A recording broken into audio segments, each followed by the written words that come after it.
Also on defense, number 28, Hayden Shaw. At forward, number 8, Mike Hedden. At forward, number 13, Emerson Clark. And at forward, number 17, Everett Clark. In goal for your Icemen tonight, number 35, Adam Carlson. Jacksonville is coached by Jason Christie, and the assistant is Jeff May.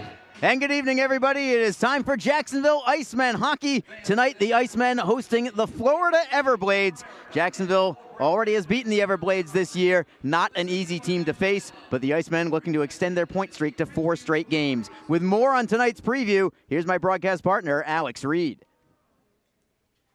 And it's time for your Icemen Game Day Preview presented by Solancha Chiropractic, where tonight the Icemen getting set to take on the Florida Everblades at Veterans Memorial Arena. Well, what a difference a week makes. The Icemen go 2-0-1 and pick up a 5 of a possible 6 points on the week to put themselves just 3 points out of playoff positioning in the South Division.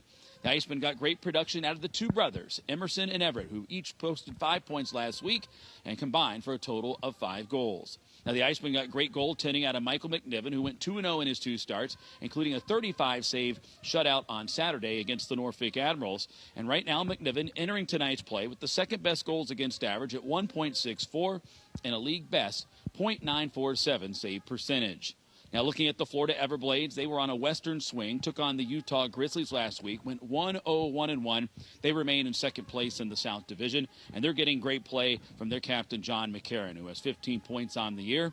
And McCarron, a guy who's been a thorn in the side of the Icemen over the last couple of years. In fact, McCarron, 15 points against the Icemen in the regular season a year ago. Now, Johnny Albert had a good week for the Icemen, had 2 goals and 2 assists, starting to get back in the rhythm of things. I had a chance to chat with him at the morning skate today, get his thoughts on the big matchup and the big week that the team had last week. Yeah, absolutely. I think it all started with the team kind of coming together last week in practice, and we had a couple team meetings with just the players and then the players and coaches. So I think guys understand where we need to be and how we need to play right now to win games. And obviously, getting 5 out of 6 points is huge for us. We just got to keep that momentum going into this weekend and keep on going from there. One game at a time, and keep on practicing hard, keep on practicing good. Yeah, I think for any team, it's always nice to score the first goals, and play with the lead. But this team, obviously, they've had a great resume for years and years, so you can't handle them lightly. And for us, it's a good rivalry, so it should be a good game tonight. I think the keys tonight is just to focus on ourselves and play our game. And when we play our game for a full 60 minutes, we could beat any team, honestly. It's when we get in trouble and when we take those lapses during games, when we kind of get out of focus and go on individual pages. But if we stick to our game, we play as a team, we'll be good. And thank you so much, Alex. And now I'll bring in Alex live as we get ready for tonight's game. The Icemen coming off a 1-0-1 weekend in Norfolk, but points in 3 straight games. Alex, this is as good as they've looked all season. It has. They've come off the best week of the year, and they're unbeaten in regulation in their last 3. Best streak for the club this year. And again, getting 5 out of possible 6 points. And as slow as the start of the season's been for this club, that propelled them in just being 3 points out of playoff positioning here heading into the week. So a big week, and it's amazing how quickly a week can get things turned around. Your referee tonight is Casey Terreri. He drops the puck. Florida brings it into the Jacksonville zone, and we are underway. Thank you so much for being with us tonight at the VyStar Veterans Memorial Arena. Arlie Johnson along with Alex Reed as the Icemen host the Florida Everblades tonight. Jacksonville in possession of the puck. They'll chip it off the short glass and out into Florida territory. They will call this one icing. Looked like Smith could have gotten there for the Blades, but took a very glacial kind of pace towards the line to get the whistle, and linesmen get away with it. Yeah, it's just, you're right. Glacial's a good word to describe it there, and it kind of threw us all off a little bit, but does result in that, and a face-off here in the offensive zone for Florida here in the early going. Just an interesting slow start there. With the draw to the left of Jacksonville netminder Adam Carlson. He is between the pipes tonight. 3-2-1 is his record this year. Goals against average 3.51, save percentage 89.5%. Jacksonville controls the draw. It is Hayden Shaw off the end boards for Baudouin on the right side. Plays it up the middle for Clark. Mike Hedden will clear it off the boards and out. Ben Masella picks it up for the Blades and will carry it behind his own net. Peeling off on the forecheck for Jacksonville is Craig Martin, a newcomer. This is his first home game, in fact, for Jacksonville. Chip pass taken away by Jacksonville. Possible 2-on-1. It's Martin with Schmier. Martin left side for his shot and a score! Jacksonville on top, 1-0. Craig Martin gets the goal. First shift on home ice, and he connects. 1-0 Icemen. Big job there by Martin, who's calling his own shot. Schmier was getting set up on the wing there, but that time Craig Martin, the newcomer, acquired last week from Adirondack, as you said, his first shift on home ice, called his own number, picked a corner, and put it in, and it's exactly what the Icemen needed to do. This is what helped them beat Florida back on November 9th down in Estero. Florida's a team that they have not started well in games. They are tremendous finishers in games, but that's how Jacksonville did it last time. They assumed a 2-0 lead early. They had to hang on for dear life in the third, but exactly what the Icemen need to do here. Just grab the first goal, and they do here with Martin. Here's Joe Massa with your goal call. Assisted by number 21, Pierre-Luc Mercier. Time to go, 1 minute, 8 seconds. Once again, your Iceman goal scored by number 6, Craig Martin. Assisted by Mercier. Time to go, 1 minute, 8 seconds. And it's Florida getting an opportunity, but the puck jumps over the crossbar, and the Icemen collect it behind their own net. Mingo up the right side, looking for Lynch. It's out of his range, but no icing here. We'll play it deep into the Florida end as the crowd is on Florida netminder Cam Johnson. And going back to that shot from Martin, I'll tell you what a snipe that was from just left of the slot, about 25 feet away, over the glove of Johnson. Wasn't even sure if it went in at first. It came in and out of the net so quickly, it looked like it went off the back bar just underneath the crossbar as the Everblades look to clear it away, but it's a steal by Jacksonville, taken back by Florida, and they'll play it softly out to the Jacksonville end. Cedarholm takes the body. Florida gets the puck. Man goes down for the Everblades, however, and Jacksonville takes the loose change. It's Mercier who got an assist on that goal from Martin. Splits a couple of forecheckers and moves it ahead. Schmier tries to get it away from Patrick McCarron. Martin is in there as well. Nice shift here from these guys, with Martin already putting the Icemen on top 1-0. And he forces a Florida clear out. Jacksonville takes it back. Shaw's lead pass ahead. Goes by everybody, icing against the Icemen. 17-17 to go in the first. Already 1-0 Jacksonville. The Icemen also looking for their first winning streak of the season, Reader. 2-0-1 in the last 3, but the 2 wins not consecutive, so this is an opportunity to really kind of get things rolling again. Yeah, they haven't won back-to-back games consecutively. Now they've won back-to-back home games, but you're right, it's just putting back-to-back wins, something they haven't done all year. They won last Wednesday, then lost the other game in overtime on Friday to Norfolk, so they got a point, but again, they got the win on Saturday, so another opportunity to do just that. And here come the Icemen again. It is Schmier over the blue line on the right side. Backhander on net. And a save is made by Johnson.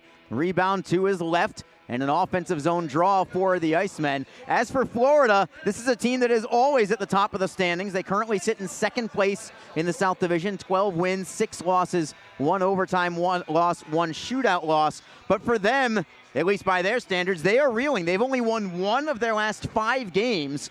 1-2-1-1 in their last 5. They're also coming off a 3-game set in Utah as Mingo gets a bomb away and a save is made by Johnson.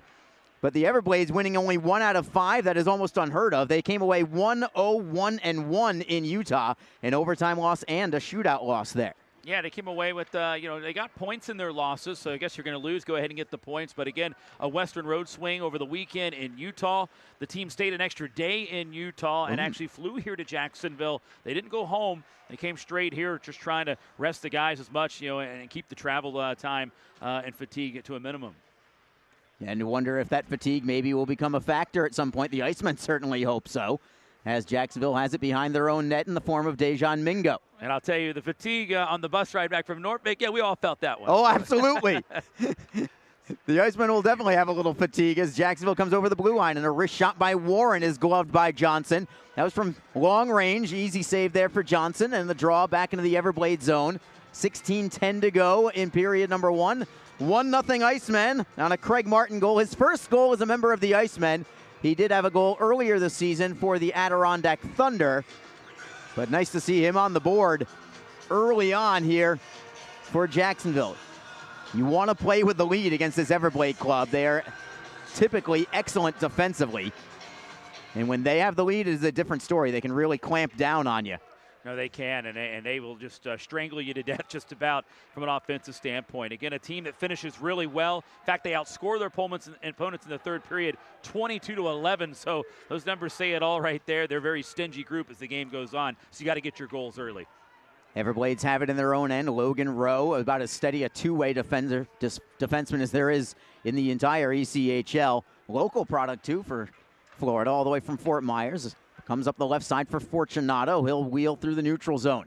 Over the blue line, Ben Masella chips and chases after it. Hayden Shaw takes a big hit, but actually he's the one who kind of drops his man down. He took Hunter Garland down, and Jacksonville ends up with the puck. It is Martin looking for Lynch. Nearly caught it behind the back to put it onto his stick. That would have been an incredible play just to even gain possession. Couldn't quite find the handle, however. At the blue line of Jacksonville, it's a wrist shot from Waugh that goes wide. It was deflected wide. Comes back into the corner. Waugh has it again. To the blue line. It's knocked aside by Martin. Back out to the Florida Blue. Not the insurance company, just the blue line of Florida, in case you were wondering. Jeremy Daner for the Everblades. Off the end boards for Arvin Atwall. Stolen by Jacksonville. Pass for Mercier. Picked off at the last moment. It would have been on Mercier's backhand side. He was hoping it was going to be on his forehand for a one-timer. Florida brings it back into Jacksonville territory. Poked away by Dalton Thrower. Comes up high for the Icemen with Emerson Clark. Good look for Vandergunst, the former Everblade winger. He'll carry it into the zone to the right of Johnson. Loose towards the high slot, but Florida is first on it, and they'll skate to center. Magwood wristing it off glass into the zone, right side of Carlson, and Jacob Cederholm is first on it for Jacksonville. 14 minutes, 13 seconds to go in the first period. Here's Hedden trying to deflect it for Clark. He lost an edge. No icing here. It is Florida with it behind their own net. McCarron up the right wing boards. Kyle Shapiro first on it for Jacksonville. He'll play it off the wall and out safely to center. Long shot from center ice. Sticked into the corner by Jacksonville. Deflection goes over the blue line. It is onside. Works as well as a clear in for the Icemen. McCarron circles the back of his net. Couple of men got tied up behind the play as McCarron is flying through the neutral zone, looking to go coast to coast. Moves it towards Carlson, who will stick it aside. Florida holds it in. Rowe at the left point. To the circle for Winicky. Back to Rowe, but Rowe left his point position. He went towards the center point, and that cost him the zone. Florida brings it back in. Warren is first on it for Jacksonville. Brendan Warren still looking for an open man. Avoids a check from Augers. Self-pass off the boards and then knocks it into the zone to the right of Johnson. Taking the body is Albert, and he gets it free, looking for a shot. Save is made, rebound is loose, and Florida pulls it away. Excellent effort there by both Lynch and Albert.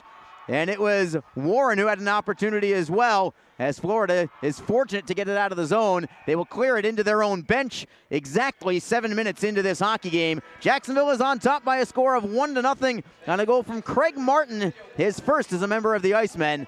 You are listening to Jacksonville Icemen Hockey on Mixlr and ECHL.TV. Tonight's game is brought to you by the ECHL, celebrating its 32nd season of affordable family entertainment. The ECHL would like to recognize the following league sponsors: AMI Graphics, official signage provider; A&R Sports, official hockey accessory supplier; AthleticNet, official jersey supplier; Baron Rings, official championship ring supplier; BFL Canada Risk and Insurance and Sutton Special Risk, sponsors of the 2020 ECHL Hall of Fame induction ceremony; Ephesus Lighting, the preferred lighting partner of the ECHL; The Fairley Group, official commercial insurance provider; Geico, official auto insurance of the ECHL; Handbid, the official mobile auction app; Honig's, the official partner of the ECHL officiating team; Howie's Hockey Tape, official hockey tape and lace provider; In Glasgow, official puck provider; The Migray Group, your source for game-worn jerseys; Ticket Galaxy, official ticket resale partner; and Warrior, official on-ice equipment provider of the ECHL.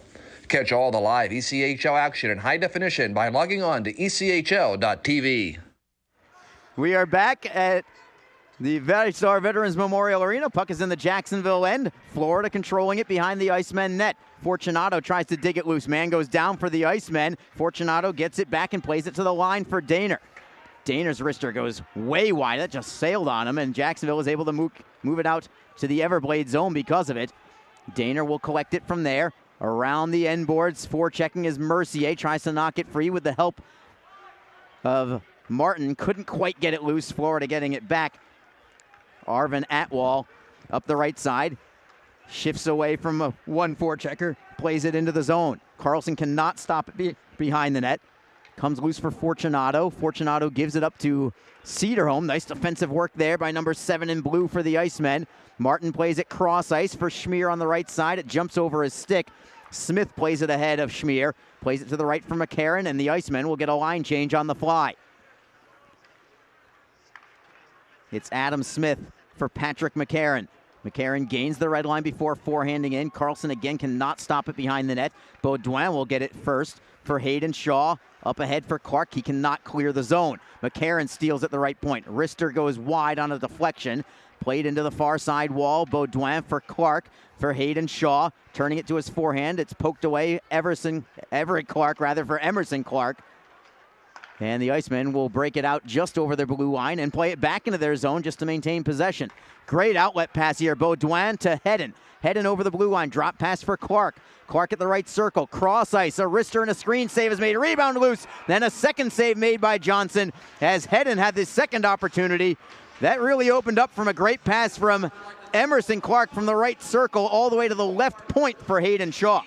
Yeah, it's kind of one of those risky passes, but he got it through, and it paid off for a good chance, and then a second chance off the rebound, and again, a good flow. And that was the line that had a great week last week. Hedden and the Clark brothers. The Clark brothers combined for 10 points last week and a total of 5 goals. So those guys are playing very well together, and that's one of the lines that was hot last week. And they win this face-off as well, but they can't do anything with it. Dejan Mingo will track it down with a man right on his tail. Great spin move by Mingo to chop it away for Warren. Slowly into the Florida zone. Masella beats Warren to the puck and feeds it D to D for Rowe. Florida stick handles into the zone. Onside, Winicky for McCarron. Sharp angle shot goes wide. He will shoot from anywhere. Masella, great job to hold it in. Shot from distance is gloved by Carlson, and he'll take the draw. Yeah, this is a dangerous group out on the ice right now with Winicky, McCarron, and the big boy. Not that McCarron's not a big boy at 6'4" or 6'3", but then you got the big guy almost at 6'6" and Auger. He just goes to the net and he just gets those, as they say, garbage goals, but always seems to finish on them. But this is a big line, and when he sets up in front of the net, he's very difficult to move. And the Icemen have to be mindful of him and just try to tie him up. But it's tough when you got all these big guys out there with the offensive skill of Winicky as well to mix. As Carlson makes another save, we'll continue to talk about that line. This line, and really the team in general for years has been known as a big, skilled team. Hard to find. Sometimes you can find skilled and small. Sometimes you can find big and tough. They somehow managed to do the whole combination, and they have for years. They have, and it's a system that's worked for them for the last few years. Obviously, they're one of the best teams in the league year in and year out. It's a good model for this league, and they've almost perfected it. And, of course, a guy like John McCarron, he's been a thorn in the side of the Icemen in recent years. He really has, as Florida plays it ahead into the Jacksonville zone. Thrower ahead of Auger, circling the back of his net. Auger's right on him, but Thrower, a great job to step away from him and feed it to Mingo. Mingo trying to accelerate into the zone with his speed. He'll chase after it himself. Takes a hit, or gives a hit rather, on Smith. Smith with a dangerous pass right up the middle, but it goes to his captain, John McCarron, for Winicky. Flip pass is knocked away by Cedarholm. Comes loose for the Icemen. And their captain, Emerson Clark. Clark, an indirect pass for Everett, his brother, who will play it into the zone. But it will be called icing, saying that Clark didn't reach the red line. 1 second shy of the halfway point of this first period. It remains 1-0 Jacksonville. And an early goal from Craig Martin. Great snapshot from 30 feet away to the left of the slot. 1:08 into the contest, his second of the year from Pierre-Luc Mercier. Yeah, it was a good pickup. I know Coach really liked what he saw out of him last week, and I talked to a couple of people that have scouted him in recent years. He was kind of a guy holding out for an AHL deal out of his college career, and was waiting, and they couldn't sign him. So Adirondack got him, but just they had too many affiliated players there, wasn't getting the ice time. And they made the deal for he and Phelan, and so far Coach really likes what he sees out of him. And Martin, prospects seem high, and that line's getting extra shifts tonight with Schmier and Martin with a couple key guys out. And Jacksonville, after a bit of a battle for the loose puck, takes it away briefly. Florida now gets it back in the offensive end. At the blue line, Rister and a screen is blocked, comes free for the Blades, and a save is made by Carlson on a shot right in the slot from Michael Neville. tried to go 5-hole, but Carlson is there to deny him. A little pushing and shoving after the whistle as well. Neville and Jacob Cederholm. And going back to Craig Martin, just, this is the first time I've seen him after a weekend in Norfolk, but what I can tell instantly, goal aside, is he provides energy. That whole line, in fact, has provided energy so far. They have, and you add Warren into the mix. Boy, what a great addition that was for the team. I mean, this guy just goes 110%, and he's been a great contributor. So, the team finding these guys that are hungry, they're fast, they go hard, and they've really been difference makers here, and have really helped, with the team provide a little offense, and you find some good two-way players. But you're right, energy is the key. Something I think maybe the team just didn't have the first couple of weeks. Yeah. Sometimes it's just a small thing, but the energy seems to be there from a team concept right now as well. Always nice to see as Florida has the puck, but it's back at their own blue line after Jacksonville had cleared the zone. Everblades bring it right back in. Garland looks to knock it away from Shapiro. It comes to an open corner for the Icemen. Jacob Cederholm on the right wing, outletting it for Warren. He's bodied up by Atwall, playing it ahead for Garland. Defending is Albert, forces a bad pass. Nice play by Martin to not touch the puck early. It might have been too many men on the ice had he taken it immediately. So he hesitated and then took possession. Blades get it back. Left side, it's Jack Nevins. Nevins with a pass, deflects into the zone. Playing it himself is Carlson, smartly up the boards. Can Mercier get there? Not quite. Masella beats him by a stride to the puck. And Florida has it to the left of their goaltender. Masella gives it up briefly. Mercier took it away, but the Everblades fortunate to get it back. Now Mercier looks for another steal. Again, Florida fortunate to work it free. And a huge hit by Baudouin. Up the boards, a steal by Rowe, keeping it in the zone. Looking for Waugh. Waugh on the backhand, behind the net for Magwood. And a steal by Mercier. He was tripped up on the play. Penalty coming on the Everblades. It will be a power play coming for the Icemen. Tripping is the call against Florida. And again, nice work forechecking. It didn't work out that time in terms of a steal, but two great opportunities that didn't work out. And again, just keep the legs moving and good things are going to happen as the Icemen draw that penalty. Yeah, that's what happens when you get pressure. Of course, this was in the defensive zone, but Florida was a little out of sorts. They weren't quite in sync on that shift, kind of scrambling to get to the puck there. And then once the turnover happened, maybe a little bit of a lazy but frustration type play there and drew the penalty. And the Iceman power play, we commented on it last Wednesday how good it looked. They continued that in Norbeck, and Coach Christie very happy with the way the power play was moving and working the puck around and maintaining possession. Only 2 power play goals last week, but boy, they were efficient getting their chances. See if they can continue out here. They win the draw, heading with a drive. Save is made, rebound loose for Florida, who will turn and fire it out. Jacksonville on the power play this year, up to 16th in the league at 15.4%. For the Everblades, they have a good penalty kill unit, 8th overall in the ECHL at 84.9%. Jacksonville takes it into the zone. It's Hayden Shaw going wide on a defender. Takes it all the way behind the Florida net. Tries to work it in front.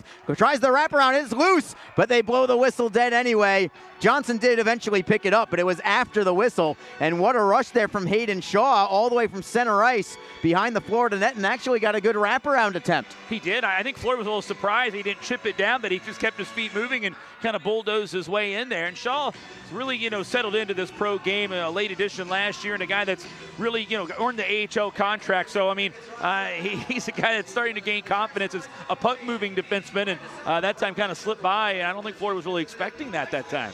I agree with you for sure, Reader. As Florida wins this face-off, Rowe chips it off glass and out. Went over the glass and out of play. Mingo took a hit just as the whistle came from Michael Neville. But the draw will be in the Everblades zone. Still plenty of time on this power play, 1:23 to go on it. The Icemen send out John Albert at center with Braylon Schmier on the right wing. Bobby Lynch on the left. He is in the slot. Right point, Dejan Mingo, and a fourth forward employed by Jason Christie is Brendan Warren at the opposite point. Florida wins the draw. They do not clear. Oh, yes, they do. It jumped over the stick of Warren. Warren maybe was thinking about shot or looking up ice on what should have been a pretty easy keep in, but it jumped over his stick. Jacksonville gets it back at center. Mingo with a wing-to-wing pass. That goes over the stick of Schmier, and here come the Everblades shorthanded. 1-on-2 for the moment. They'll just kill some time with Auger. Mingo takes it away from him easily and comes right up the middle in his own zone. Headmanning it for Warren. Warren is over the blue line. Offside will be called. Lynch in ahead of the play. 49 seconds to go on this man advantage for Jacksonville. And a line change for the Icemen. The Clark brothers coming out with Pierre-Luc Mercier. And for Mercier, I know his results aren't there. He's only got a couple of assists in 11 games, but I know that you felt very strongly about his performance in Norfolk this weekend, too. Boy, he was one of those guys who just stood out, was back-checking, hustling, taking shots. I think he had a game-best 8 shots on Friday. Did pick up an assist. I think we had to send it in today. That'll be added to the totals tomorrow. So a guy that I was really impressed with really was a guy that's kind of been in and out of the lineup, and he was trying to prove a point that he should be in the lineup more often, and I think he made his case last weekend. Getting some power play time here, although the Icemen are struggling getting it into the zone. Perhaps one final chance with 22 seconds to go on this man advantage. Shaw with a drop pass for Hedden. Hedden at center ice, now over the blue line, right up the middle, cuts to the left, gaining entry into the zone, but immediately giving it up to Florida, and they'll clear it the rest of the way. That should just about do it on this power play. 6 seconds to go on it. Carlson slams his stick on the ice, letting his teammates know that the man's coming out of the box shortly. Clark takes it into the zone, goes wide on McCarron. Teams are at full strength. Emerson Clark at the right wing corner. Plays it to the line for Cedarholm. Cross ice. One-timer. Never reached the net, and it goes out of play on a deflection. Draw comes into the Everblades zone. Jacksonville out shooting Florida 9-5, and I like to see that also. Florida has outshot the Icemen. I don't have exact numbers here, but I'm guessing somewhere in the neighborhood of every time in the 3 years that these two teams have faced each other. Yeah, and, you know, you're right, and they have. I mean, you look at the overall series mark, Florida 24, 4-2 all time against Jacksonville, so it's been kind of dominating here. But again, you know, that was when the Icemen early were starting to build this program up, and now, you know, you can see each year it's gotten better and better as the program's improved. Here comes Florida with a wrister. Great save by Carlson in a screen. He just got it with the blocker. Rebound comes for the Icemen, near side boards. Lynch playing it behind his net for Cedarholm. 5:57 to go in the first period. It remains 1-0 Jacksonville on a goal just 1:08 into the game from Craig Martin. Cedarholm, stick handling to the right. Flips it high into the air. Bouncing puck. Goes straight to the Everblades. Logan Rowe on the left wing. Lead pass picked off by Jacksonville. It is Martin dropping it back for Shapiro between the hash marks in his own end. Shapiro drifts to the right. Plays it away from one forechecker. Chips it up the boards. Icing will be called here despite the effort from Martin to try and prevent it. We'll bring it into the Jacksonville zone. 5:28 to go in period number 1. Again, 1-0 Icemen. Yeah, Shapiro had dumped that puck in. As soon as he did, he turned around and looked at the linesman and was pointing, hey, I was there, I was there. They disagree, obviously. The faceoff's coming back the other way. But Shapiro immediately pleading his case as the puck was still rolling into the zone that time. So it'll be Mercier on the draw. Faceoff is to the left of Carlson. John McCarron opposing him for the Everblades. Still a scramble for it. Florida pulls it away. They get a shot on net, and the save is made. Schmier cannot clear the zone. Atwall stepped up to block his clearing attempt, and McCarron holds it in the right wing corner for Winicky down low. Mercier knocks him off the puck. Excellent body positioning there by Mercier. Can't get it away. Shot from Auger, stick to side by Carlson. Rebound comes to the far side boards. Mercier chops it up the left wing for Martin. Martin for Schmier by himself for the moment. Over the blue line. Now he picks up Martin. Schmier with a shot that is well wide. Comes all the way to the blue line. Mercier leaves it for Baudouin. Baudouin double teamed, but he still works it free. Centering feed, just knocked away. Schmier was all alone on the doorstep if that puck had gotten through. But another steal here by Jacksonville. Mercier by himself. He was triple teamed, and the Everblades take it away. They'll clear into the left of Carlson. Nice work by Baudouin to beat McCarron to the puck. It's Clark for Thrower. Touch pass for Baudouin. Baudouin off the glass right by the penalty boxes. Taken away by Florida. Taken back by Jacksonville. Hedden knocks it free for Clark. Clark with a good deke. He's over the blue line. Leaves it for Hedden. Right wing circle on his backhand. Stops in the corner. Feeds it to the point. Baudouin with a drive that is deflected behind the net. Comes free for Everett Clark. Clark on his forehand. Drops it back. It is deflected away. Clark unable to keep it in the zone, but he does maintain possession. Dropping it deep into his zone for Mingo. Mingo takes a hit. Florida looks to forecheck. Everblades get the puck on the steal. Centering pass all alone. A shot goes wide off the stick of Levko Koper. Masella holds in for the Everblades. Centering feed went right through the crease. Nobody home. Comes to the left point for Rowe. Pressure from the Everblades. Masella with a shot deflected and a score. And the Everblades have tied this game up with 3:38 to go in the first period. Kind of felt it was coming there. They were getting too many chances. A lot of scrambling there by the Icemen, and that was all started by a turnover deep in the Icemen end or up in the upper part of the zone, and they were scrambling ever since and never really got set. And too many shots, too many bodies in front led to that goal right there on the tip shot. Looking to see who got the deflection. It was definitely a deflection. I want to say it was Coper, but don't hold me to it. Yeah, he was in the area. For now, they will give it to Masella, but there was a deflection in front, so we'll see what we got as Florida takes it into the zone.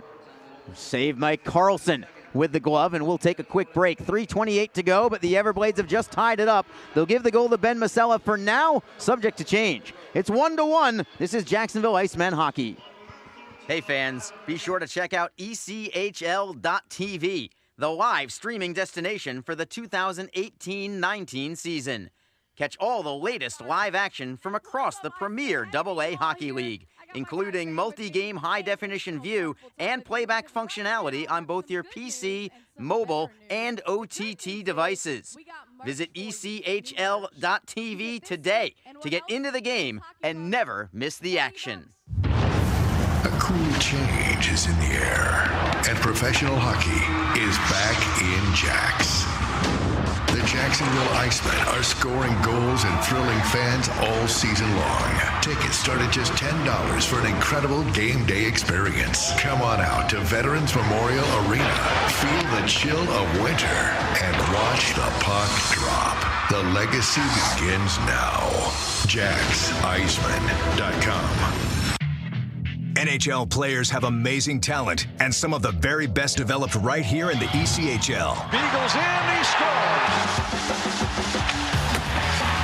Now, follow all your favorite ECHL alumni every night on NHL Network's primetime hockey show, NHL Tonight. Both teams recognize how big this matchup is. Fire save by Dubnik. Rebound!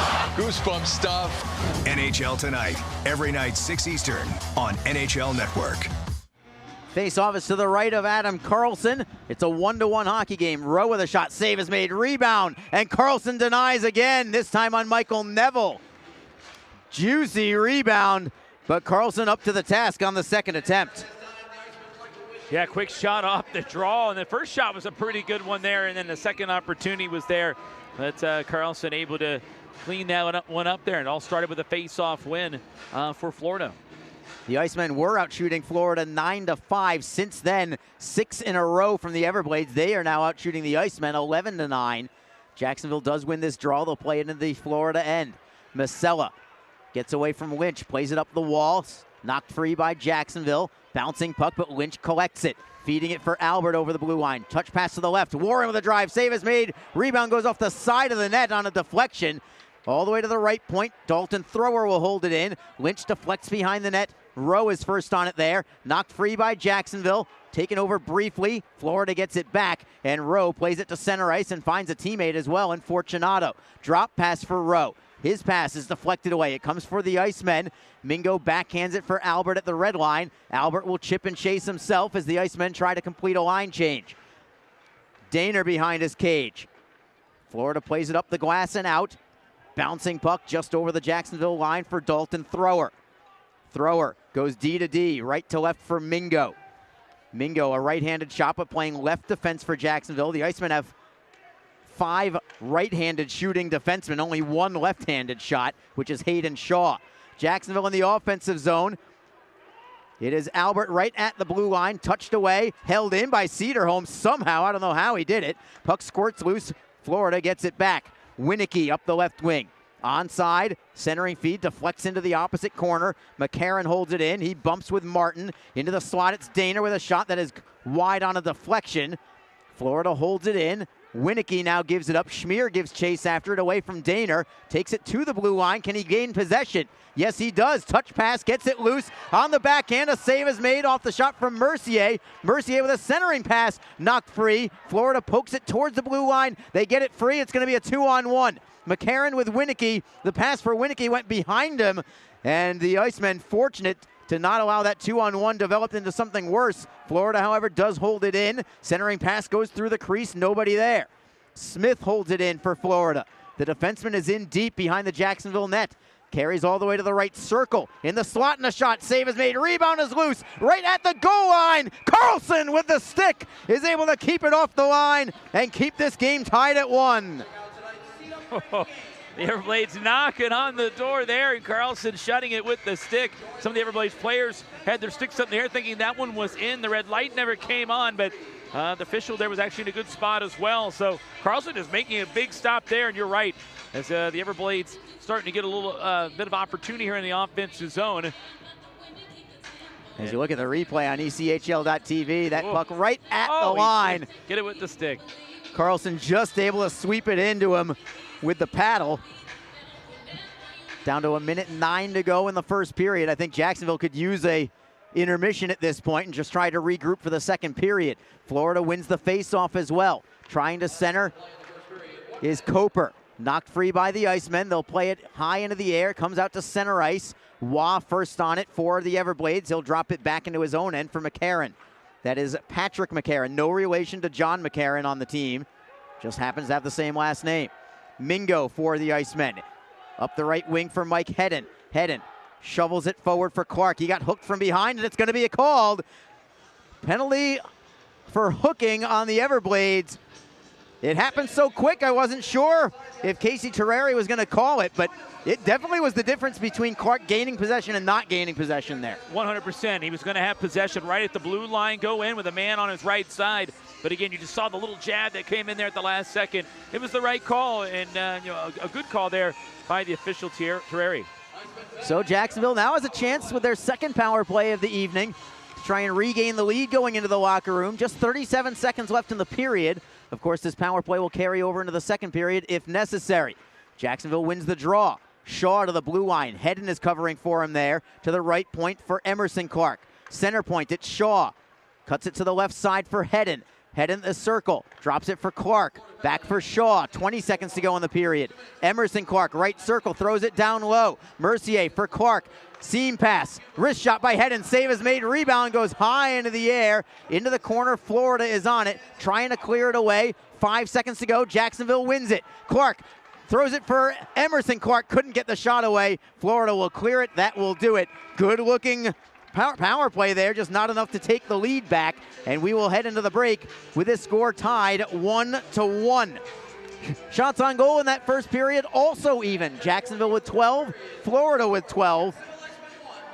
And on the board, the Icemen took the lead early. The goal from Craig Martin is second of the year from Pierre-Luc Mercier at 1:08. Florida responds. The equalizer currently giving credit to Ben Masella for Florida. Coming up in the first intermission, we'll be joined by Everett Clark of the Jacksonville Icemen. We'll also go through the ECHL standings and the scoreboard if we get the opportunity to. It's 1-1 after one period of play. You are listening to Jacksonville Icemen Hockey on Mixlr and on ECHL.TV. Tonight's game is brought to you by the ECHL, celebrating its 32nd season of affordable family entertainment. The ECHL would like to recognize the following league sponsors: AMI Graphics, official signage provider; A&R Sports, official hockey accessory supplier; AthleticNet, official jersey supplier; Baron Rings, official championship ring supplier; BFL Canada Risk and Insurance and Sutton Special Risk, sponsors of the 2020 ECHL Hall of Fame induction ceremony. Ephesus Lighting, the preferred lighting partner of the ECHL. The Fairley Group, official commercial insurance provider. Geico, official auto insurance of the ECHL. Handbid, the official mobile auction app. Honig's, the official partner of the ECHL officiating team. Howie's Hockey Tape, official hockey tape and lace provider. In Glasgow, official puck provider. The Migray Group, your source for game-worn jerseys. Ticket Galaxy, official ticket resale partner. And Warrior, official on-ice equipment provider of the ECHL. Catch all the live ECHL action in high definition by logging on to ECHL.TV. Ever wish we could get a new house? Yes, and Community First is freezing mortgage rates for up to 75 days, and they pay closing costs. Ever wish we didn't hire your cousin to fix our leaky roof? Just keep mopping. Ready for a new home? The home team at Community First can help by freezing mortgage rates for up to 75 days and paying your closing costs. Learn more at communityfirstfl.org. Community First, love where you bank. Equal housing lender. Hey fans, be sure to check out ECHL.TV, the live streaming destination for the 2018-19 season. Catch all the latest live action from across the premier AA Hockey League, including multi-game high-definition view and playback functionality on both your PC, mobile, and OTT devices. Visit ECHL.TV today to get into the game and never miss the action. A cool change is in the air, and professional hockey is back in Jax. The Jacksonville Icemen are scoring goals and thrilling fans all season long. Tickets start at just $10 for an incredible game day experience. Come on out to Veterans Memorial Arena, feel the chill of winter, and watch the puck drop. The legacy begins now. JacksIcemen.com. NHL players have amazing talent, and some of the very best developed right here in the ECHL. Beagles in, he scores! Now, follow all your favorite ECHL alumni every night on NHL Network's primetime hockey show, NHL Tonight. Both teams recognize how big this matchup is. Fire save by Dubin. Rebound! Goosebump stuff. NHL Tonight, every night 6 Eastern on NHL Network. If you feel that passion is just a start, if you think practice is never over, if you believe speed limits are just for highways, and Saturday mornings aren't made for cartoons, if you try, fail, learn, laugh, repeat, compete, respect, and unite, then you belong on our team. Join now at team.ccmhockey.com. What is your role in the fight against cancer? The answer could be as simple as driving your car. For many cancer patients, getting to and from treatment is one of their toughest challenges. The American Cancer Society needs volunteer drivers to help provide transportation for people in your community. Through the gift of a lift in your car, you can help patients take one more step in the road to recovery. Get in the driver's seat in the fight against cancer. To find out more, call your American Cancer Society at 1-800-227-2345 or visit cancer.org. Sign up for ECHL TV and watch every ECHL game live online. Follow your favorite teams at home and on the road. With live streaming available on your PC, iPad, and iPhone, you'll never be too far away from the action. Never miss a big goal. Relive your favorite ECHL moments in the video archives. And catch every game from around the league live. If ECHL hockey is on, it's on ECHL.TV.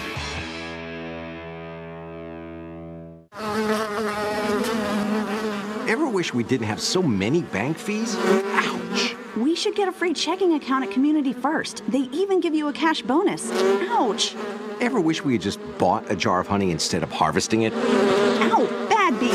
Have you heard the buzz? Community First is giving up to $200 cash bonuses when you open a free checking account with direct deposit. Learn more at communityfirstfl.org. Community First. Love where you bank. NCUA insured. We're between periods between the Jacksonville Icemen and Florida Everblades. Arlie Johnson joined by Everett Clark today.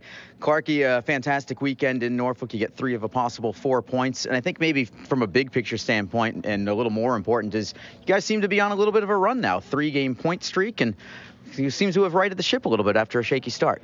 Yeah, I mean, it seems that way. I think we, had to regroup and practice and, really go over our systems and, what exactly the coach wants from each and every one of us. And I think we've been doing that the past 3 games, and hopefully we continue it here in this game. What was the basic message from him? I think just really sticking to what works, sticking to our systems, not straying away, trying to do everything ourselves, sticking as a team. And, it's been working. And I know for you personally, you've had a pretty good run. You've had a good week, 5-point week for you, a couple of goals, a handful of assists as well. What is working for you specifically right now? And do you feel a little difference in your game, or is it just that you feel like you're playing the same, but you're getting some results to go with it? I feel it's kind of the same as a team. If the team's doing well, you can do well individually as well. And I think playing as a team and together as a line as well, we've just been clicking. So it's been well. Got to ask you as well about having your brother Emerson back here as well, and maybe not necessarily from a off the ice standpoint, because I know that you guys are close. Talk about on the ice and whether it matters to you, whether you want to play on the line with him, if it doesn't matter at all, if you'd rather not be on the line with him for that matter. I don't even know.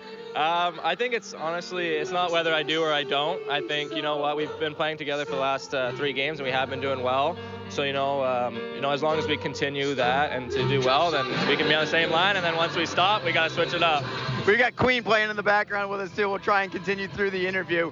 All of the last 3 games doesn't matter that much if you don't continue the string tonight against a very good Florida team. Talk about what it takes to beat this team, something you have already done on the road this year. Yeah, exactly. We had success against them in Florida, and I think that was just from getting shots, playing tight defensively, and taking what we get.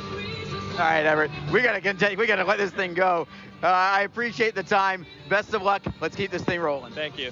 Thank you. There's Everett Clark with us between periods. Of course, the music stops just as we finish up. We'll come back in a minute. This is Jacksonville Icemen Hockey on Mixlr and ECHL.TV. Tonight's game is brought to you by the ECHL, celebrating its 32nd season of affordable family entertainment.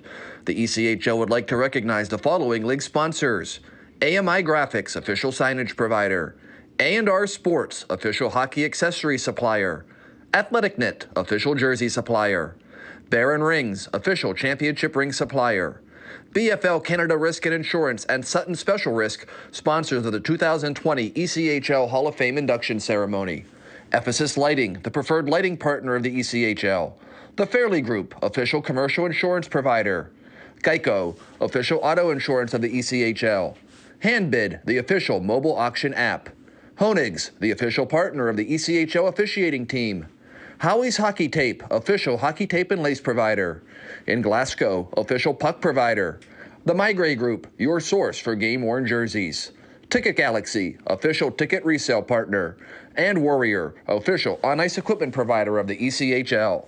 Catch all the live ECHL action in high definition by logging on to ECHL.TV.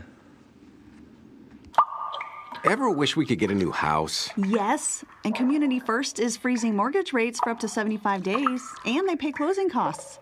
Ever wish we didn't hire your cousin to fix our leaky roof? Just keep mopping. Ready for a new home? The home team at Community First can help by freezing mortgage rates for up to 75 days and paying your closing costs. Learn more at communityfirstfl.org. Community First, love where you bank. Equal housing lender. Hey fans, be sure to check out ECHL.TV, the live streaming destination for the 2018-19 season. Catch all the latest live action from across the premier AA Hockey League, including multi-game high-definition view and playback functionality on both your PC, mobile, and OTT devices. Visit ECHL.TV today to get into the game and never miss the action. A cool change is in the air, and professional hockey is back in Jacks. The Jacksonville Icemen are scoring goals and thrilling fans all season long. Tickets start at just $10 for an incredible game day experience. Come on out to Veterans Memorial Arena. Feel the chill of winter and watch the puck drop. The legacy begins now. JacksIcemen.com.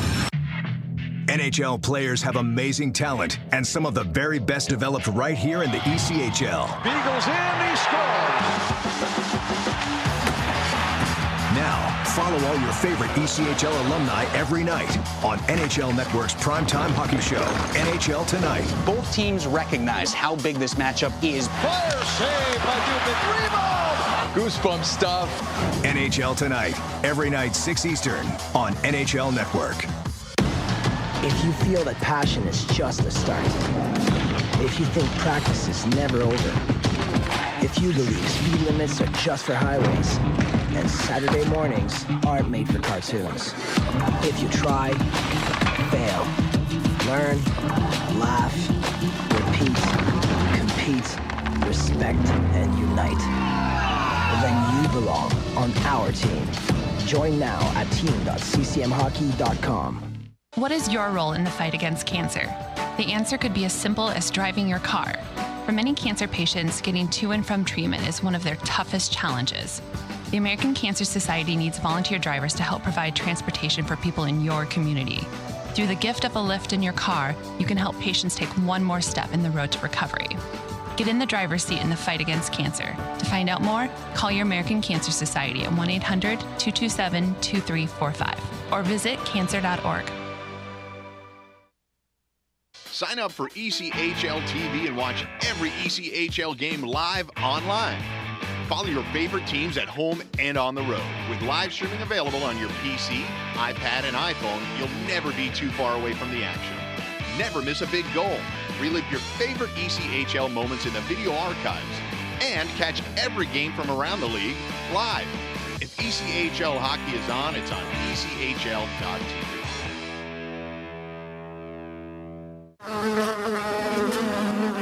Ever wish we didn't have so many bank fees? Ouch! We should get a free checking account at Community First. They even give you a cash bonus. Ouch! Ever wish we had just bought a jar of honey instead of harvesting it? Ow! Bad bee! Have you heard the buzz? Community First is giving up to $200 cash bonuses when you open a free checking account with direct deposit. Learn more at communityfirstfl.org. Community First. Love where you bank. NCUA insured. After one period of play, we've got a tie hockey game. The Jacksonville Icemen won, the Florida Everblades won. Arlie Johnson joined by Alex Reed. Very quickly, let's go through the ECHL scoreboard for tonight. Not too many games. We've got a total of 6 games, including this one on the docket. We do have one very important South Division matchup that's going on in Atlanta tonight. The Atlanta Gladiators hosting the first-place South Carolina Stingrays. And after one period of play, it's Atlanta on top. 2-0 is the score after one. Gladiators coming into that game at 9-8 for South Carolina. 14 wins, only 2 losses on the year, plus an OT loss. And actually that result, assuming it stays that way, if it stays that way, it's actually not really what Jacksonville wants at this point. Atlanta is one of the teams that the Icemen are trying to catch in the standings right now. Jacksonville only 3 points behind Atlanta in the standings coming into tonight's action. Elsewhere around the league, we already have a couple of final scores.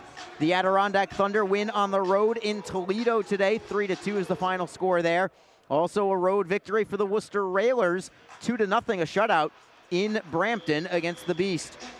Less than a minute to go from St. John's, Newfoundland, and the Newfoundland Growlers are hanging on to a 5-4 lead over the Reading Royals. Again, 57 seconds to go in that contest. We'll try and give you an update if we can.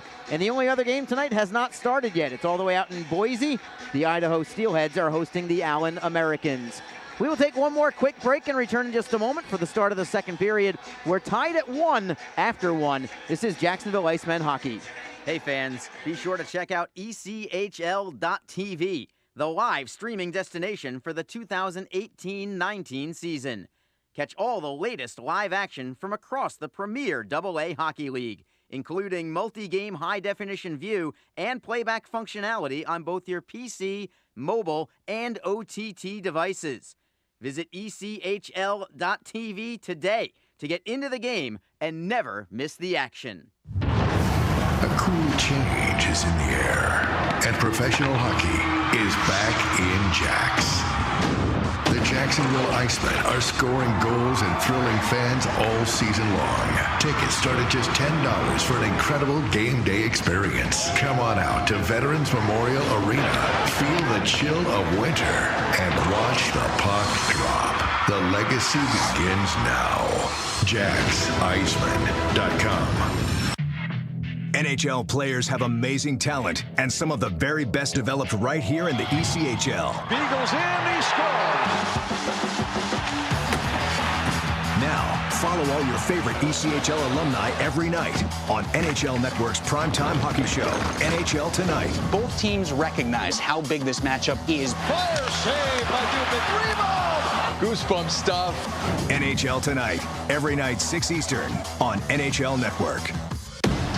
If you feel that passion is just a start, if you think practice is never over, if you believe speed limits are just for highways, and Saturday mornings aren't made for cartoons. If you try, fail, learn, laugh, repeat, compete, respect, and unite, then you belong on our team. Join now at team.ccmhockey.com. Along with Alex Reed, I'm Arlie Johnson with you on Mixlr and ECHL.TV. 1-1 between the Jacksonville Icemen and Florida Everblades. Just about to start the second period. The Icemen will begin this period on a power play. They'll still have a minute 24 on the clock. Very quick update, Newfoundland does defeat the Reading Royals. They actually added an empty netter, and they win by a final score of 6-4. So, Reader, as I bring you back in, let's talk about the opening part of this second period.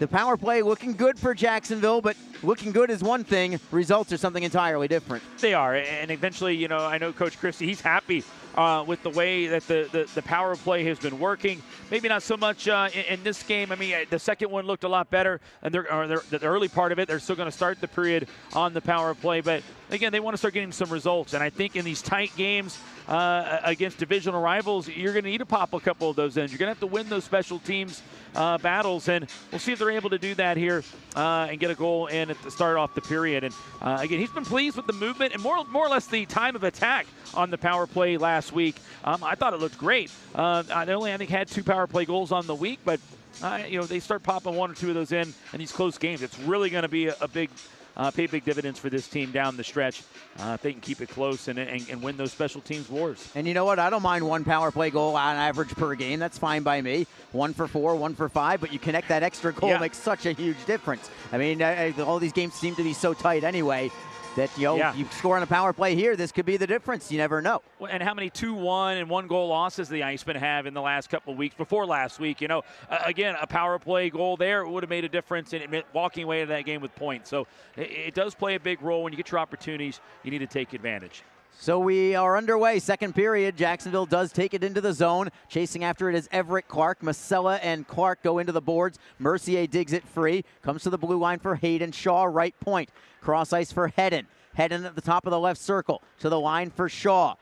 Shaw walking the line. Feeds it to the right for Clark. Clark down low. Deflected. Save is made. Rebound is covered just before Mercier could get there. That was a shot pass from Clark looking for the stick of Mercier, and he put it right on the blade, but Johnson was there to deny him. Yeah, and not much of a rebound there was there. It was there for a moment, but what I liked there was the Icemen had 2 guys there in front of the net. If that rebound had popped out, they'd had 2 chances to try to put it home on the second chance opportunity. So we'll see if they can continue it going here, and it all starts with the face-off. Still 48 seconds to go on this power play for the Icemen. 0 for 1 already, looking to connect on this second chance. And Jacksonville does win the draw. It is Warren, left point, skates around one man, and Winicky moves it down low. Shot deflects towards goal. It is stolen and cleared out by the Everblades. Carlson will leave the puck for Dejan Mingo. Mingo had a rough start to the season with injuries, but still gotten a few helpers as Lynch takes it into the zone for Jacksonville. He's knocked down on the play, loose in the corner, trying to kick it away, and they're going to call a penalty for delay of game on Jacksonville. Lynch lost his stick on the play. He put his hand on the puck, and they're going to call a penalty for delay of game because of it. Yeah, they're going to say he closed his hand over it. Maybe, who knows? It didn't look like he kind of picked it up. I think he was just trying to tuck it in front of him because he was down on the ice. He didn't want Florida to have a chance to get at it. And I think he was trying to kind of put it underneath them a little bit there and wait for help to arrive, but the referee was right there.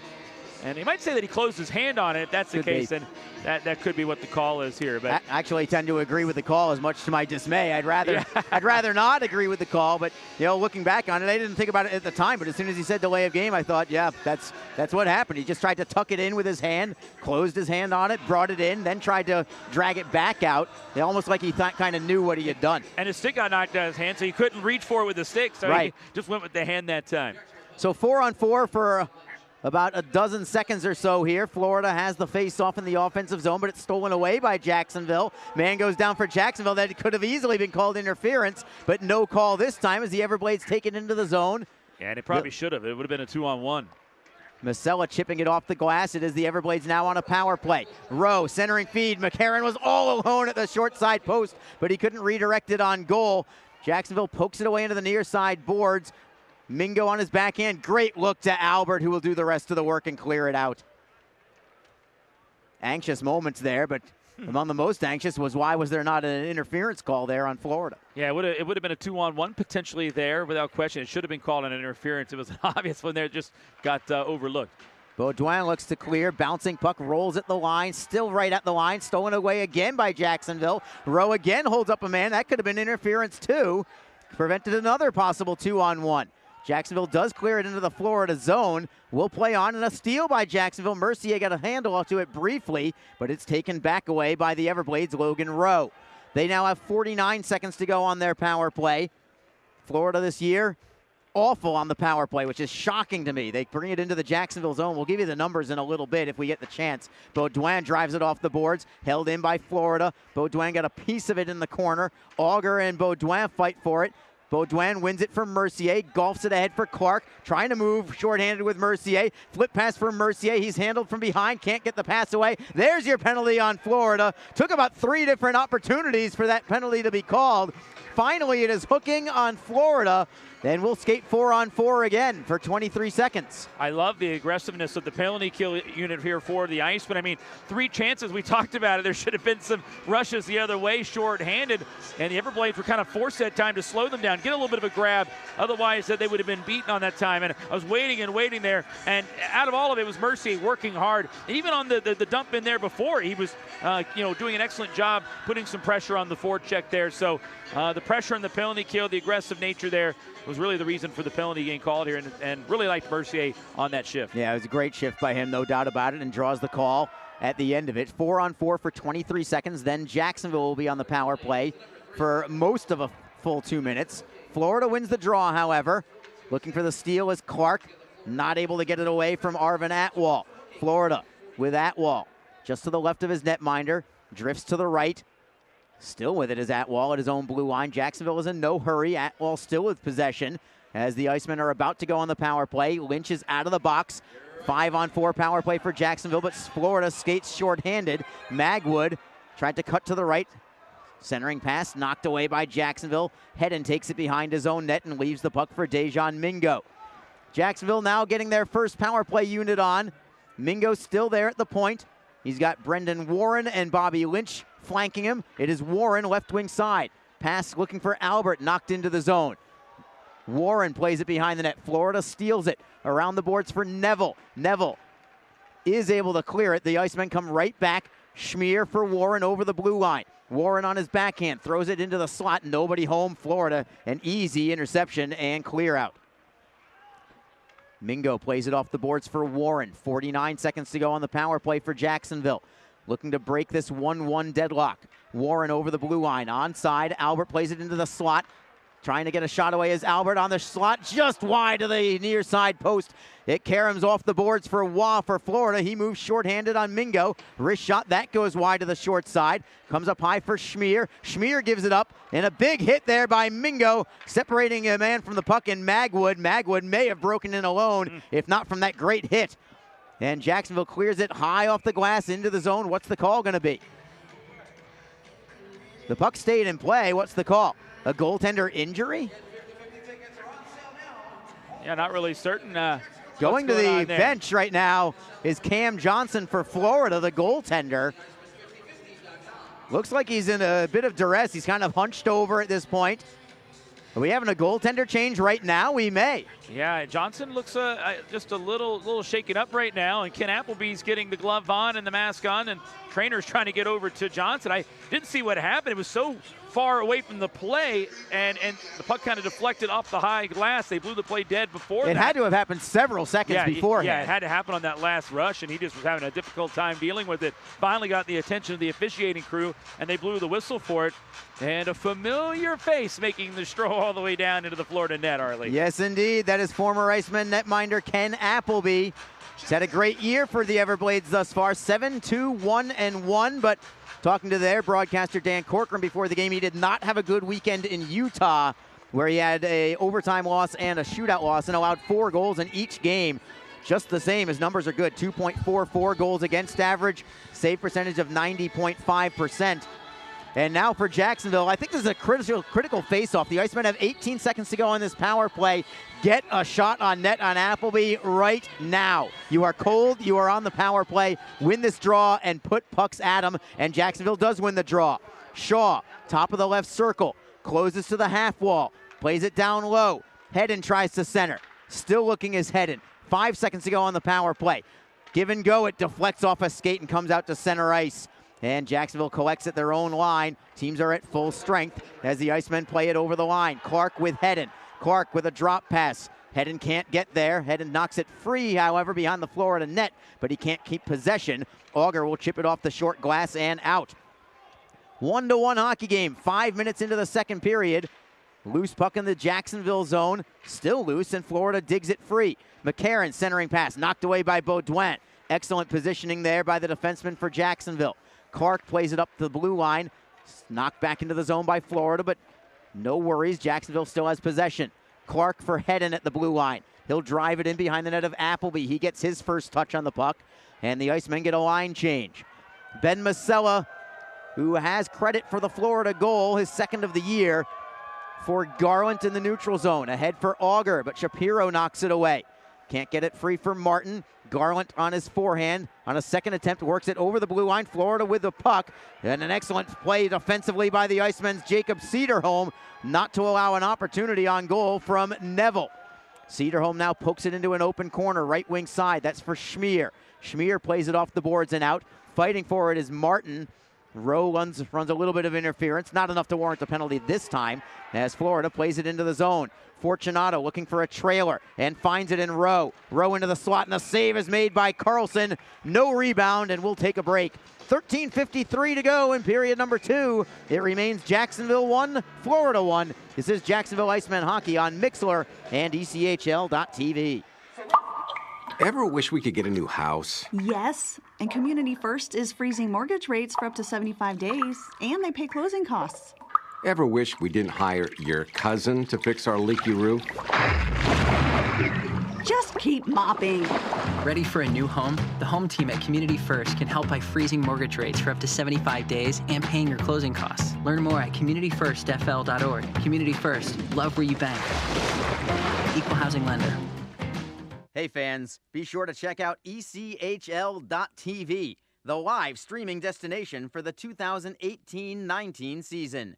Catch all the latest live action from across the premier AA Hockey League, including multi-game high-definition view and playback functionality on both your PC, mobile, and OTT devices. Visit ECHL.TV today to get into the game and never miss the action. Arlie Johnson, Alex Reed with you on Mixlr and ECHL.TV. We got a great one here tonight. 1-1 hockey game with the Icemen and Florida Everblades. Shots on goal favor Jacksonville just by a touch. 14-13 overall. Just 2-1 in this period for Jacksonville. Draw is in the Icemen zone. Florida wins it. Shot from the point is blocked. Comes right back to the Everblades. Centering pass and making the save is Carlson on the redirect by Neville, who has really been snake-bit tonight. Smith for the Everblades holds it in. Throws it in front, looking for a deflection. Didn't get it. Comes up high. Lynch will golf it out to center ice, and the Everblades have it from there. Michael Neville has had probably 3 or 4 great opportunities tonight, but Carlson has then been there to deny him on every occasion. For the Icemen, it is Warren taking it over the line.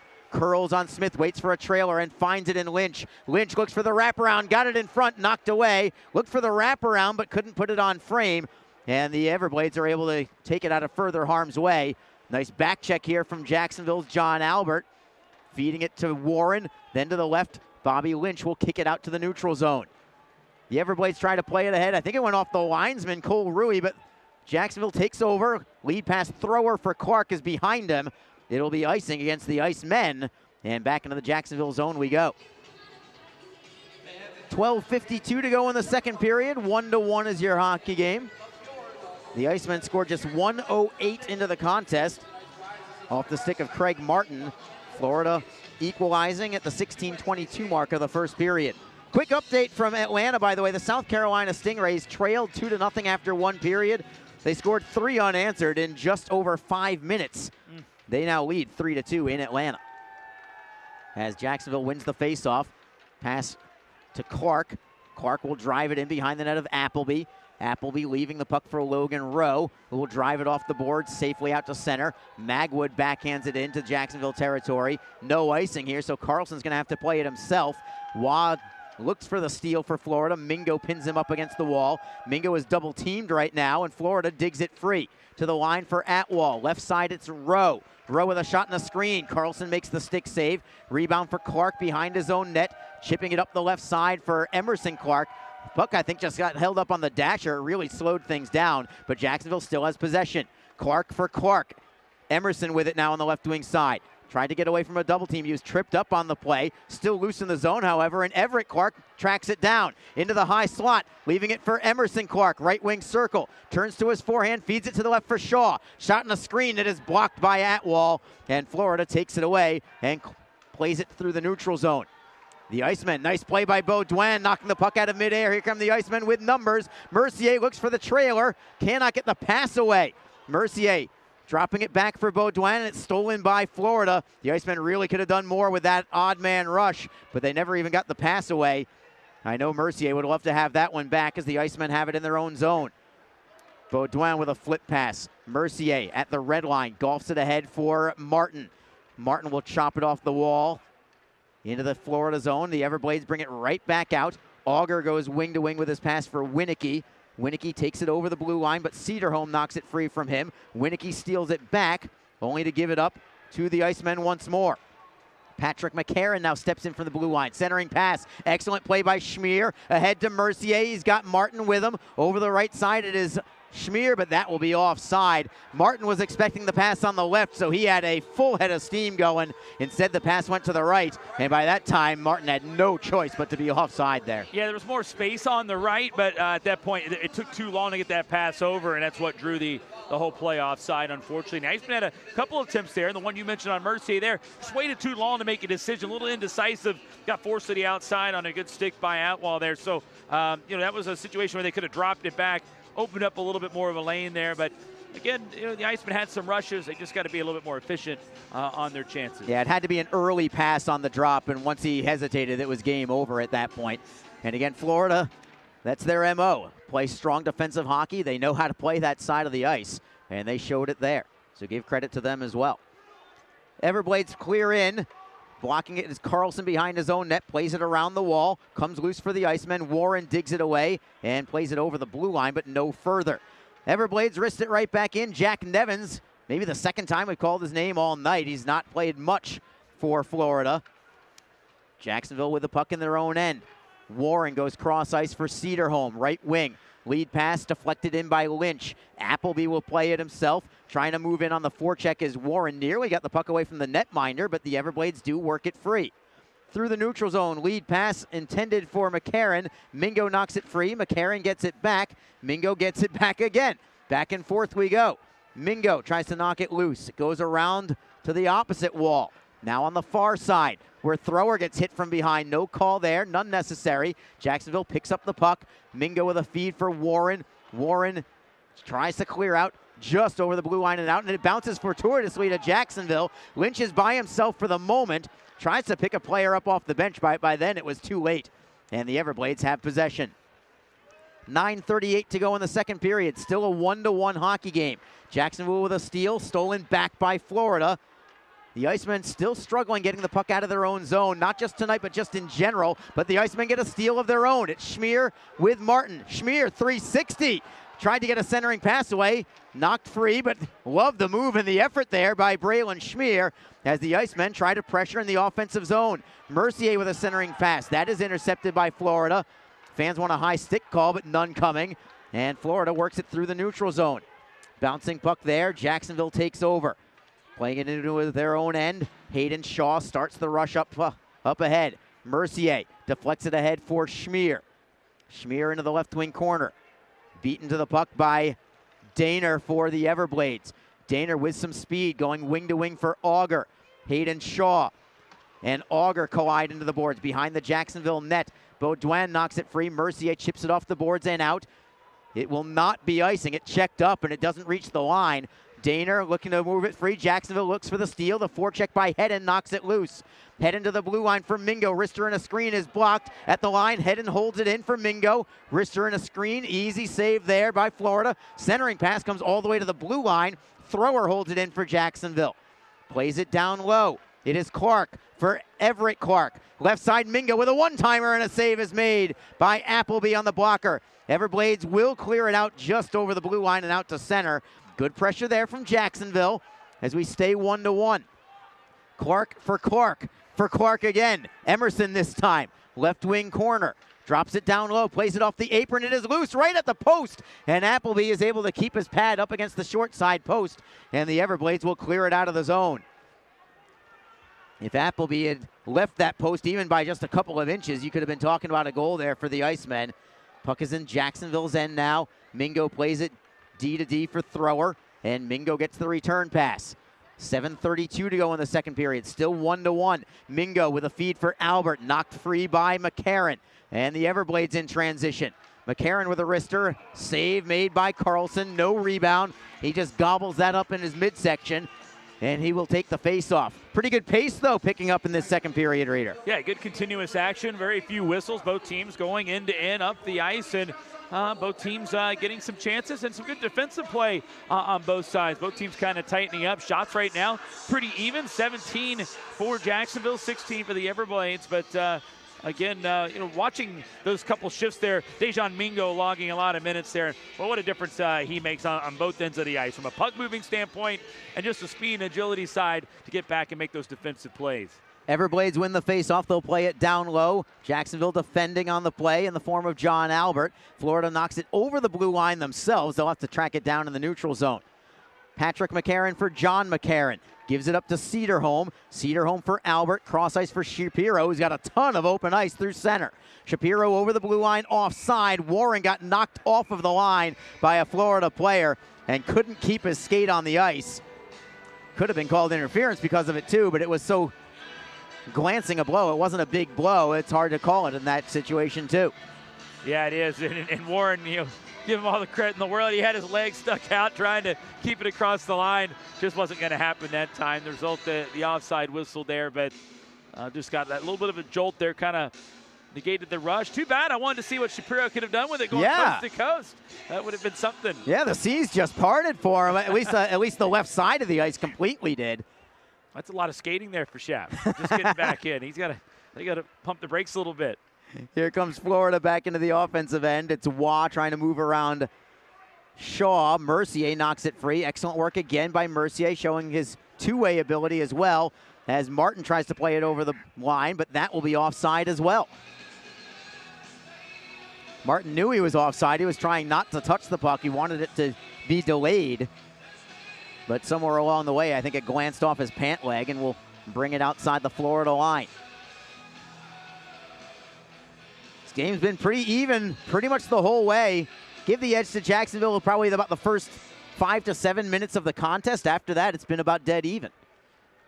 Yeah, Florida had a little flurry after they got their goal. They really feed off momentum, but you're right. In this period, it's just been very, very even, very tightly contested on both sides. Either team wanting to make that big, crucial mistake, and both teams kind of committing to the defensive side of things right now, it seems. Schmier ahead for Martin. It's out of his reach. Looking for the steal, however, is Mercier. Mercier knocks it free to the right side. Florida gets to the open puck, and they will chop it off the wall and in behind the Jacksonville net. Icemen with it from there, however. Hayden Shaw with a man on his hip. Great cross-ice look to Mercier over the line. Schmier trails. Shot towards goal is blocked, but he gets it right back for Mingo. Center point around a couple of men, and good thing it would have been an odd man rush otherwise. Mingo looking for Schmier down low. It's knocked free. Comes loose for the Everblades. They'll turn to the forehand. At the blue line, Mercier holds it in. Trying to golf it towards goal. It is knocked free. Mercier got a piece of it. Delayed offside here against Jacksonville, and Florida takes over. McCarron with a cross-ice look. Fortunato was heading towards the bench, but instead he played the puck. No delay, no too many men because his teammate never came onto the ice for him. And Jacksonville will play it through the neutral zone. Hedden with Clark. Hedden over the blue line onside. Goes wide on a man and beats him. Takes it behind the net. Wraparound looking for Clark. Couldn't get the redirect, but it's held in by Shapiro. Off the glass, over the glass then after that. And off the protective netting. Great work there by Hedden, not only to look for the wraparound for himself, but you never know what it's going to go off of a skate or whatever else. And with 5:17 to go, we'll keep it right here on that rush. I thought it was very close to going off a skate, I believe, of one of the Clark brothers there. It was, and it came out through the top of the goal mouth there, and the Icemen, and they had another guy there on the right side of the crease. If it's on the left side, that's a quick bang play. Could have gone in for the tally. So, again, it was a good heads-up play. It's just a veteran play by Hedden, realizing he had the opportunity to do so. And get it to the net, good things can happen. And the Icemen just had the guy on the wrong side of the crease that time for a second chance there. 5:17 to go in the second period. It remains a 1-1 hockey game. Each team taking the opportunity to catch up a little bit on this media timeout. Jacksonville again coming into this game at 6 wins, 9 losses, 3 overtime losses. They've yet to have a shootout for 15 points. And what's at stake here tonight for Jacksonville from a divisional standpoint? A win tonight will put them into sole possession of 5th place. Depending on what happens with the Atlanta Gladiators tonight, it could conceivably put them within 1 point of 4th place. So a lot riding on this game for the Icemen. Don't tell me that it's just a regular Wednesday in December. All points in all games matter. They do, and especially against your division. And the Icemen, I think they felt they've dropped too many games against their divisional opponents. Those are great opportunities to get points and prevent your team, your opponents in your division from doing so. They need to start winning some divisional games on a little bit more consistent basis. Here's Hedden trying to move around the man. It's knocked free, but not out. Clark holds it in for Hedden. He'll reverse it to the far side boards, pinching in his Cedarholm to hold it in with the help of Emerson Clark. Clark for Shapiro, left point. Just throws it down low. He couldn't really do anything else with it except that. Clark knocks it free. This is Everett Clark this time on his backhand. To the near side half boards, turns to the forehand. Plays it for Emerson now, still along the wall. Bouncing towards the line, Shapiro cannot hold it in. Comes loose in the neutral zone for Florida, possible 2-on-1. Garland with a wrist shot. That is deflected by Cedarholm. Excellent play defensively, but Florida still has control. Nevins for the trailer. It goes to the blue line for Atwall. Easy wrist shot, gloved by Carlson, and he'll take the draw to his left. Yeah, Cedarholm there. Maybe limping a little bit as that puck kind of went off his skate, or maybe it was a stick there, I'm not certain, but either way, he got in the way, break up that chance. It was kind of a late developing 2-on-1 out of the zone by Florida, and slowed that puck down and allowed, almost said Appleby there, allowed Carlson the chance there to get it there. Both I almost said that tonight too, for the record. It's the same number, 35. 35, of course, so, a duel of number 35s right now. And again, looking back there on the Florida bench, we've not seen the return of Cam Johnson. He's not emerged from the locker room there when he obviously had to leave the game earlier in this period. Jacksonville takes it immediately into Florida territory, and a shot from Lynch deflects wide. Excellent work as Jacksonville plays it around the wall, but it goes by everybody and all the way into the Icemen zone. Baudouin looking to move it away from Levko Koper. Does get it free to center ice. Baudouin gets it back in his own end, leaving it for Shaw. Cross ice for Baudouin, now on the right wing. Baudouin, indirect feed for Lynch, who does redirect it into the zone. They originally called it icing, then waved it off. The right call was made by letting him play on, but Florida has control anyway. Waugh gets it to the red line. He'll forehand into the left of Carlson. Mingo first on it there for the Icemen. Tries to start the play forward, chipping it off the glass safely out into the Florida end. Let's go Icemen is the chant here from the crowd tonight, with 3.5 minutes to go in the second period. Still 1-1. McCarron lofts it into the zone. High off the glass, it stays in play to the right of Carlson. Florida is on it, but a pass to the point is intercepted by Schmier. He's looked good tonight along with Martin. Comes to center ice for Mingo. Mingo cannot gain the zone. Jacksonville still has the puck, however, back at their own blue line. Dalton Thrower will spin away from a man and feed it for Mingo on the left wing. Back for Thrower, right between the hash marks in his own end.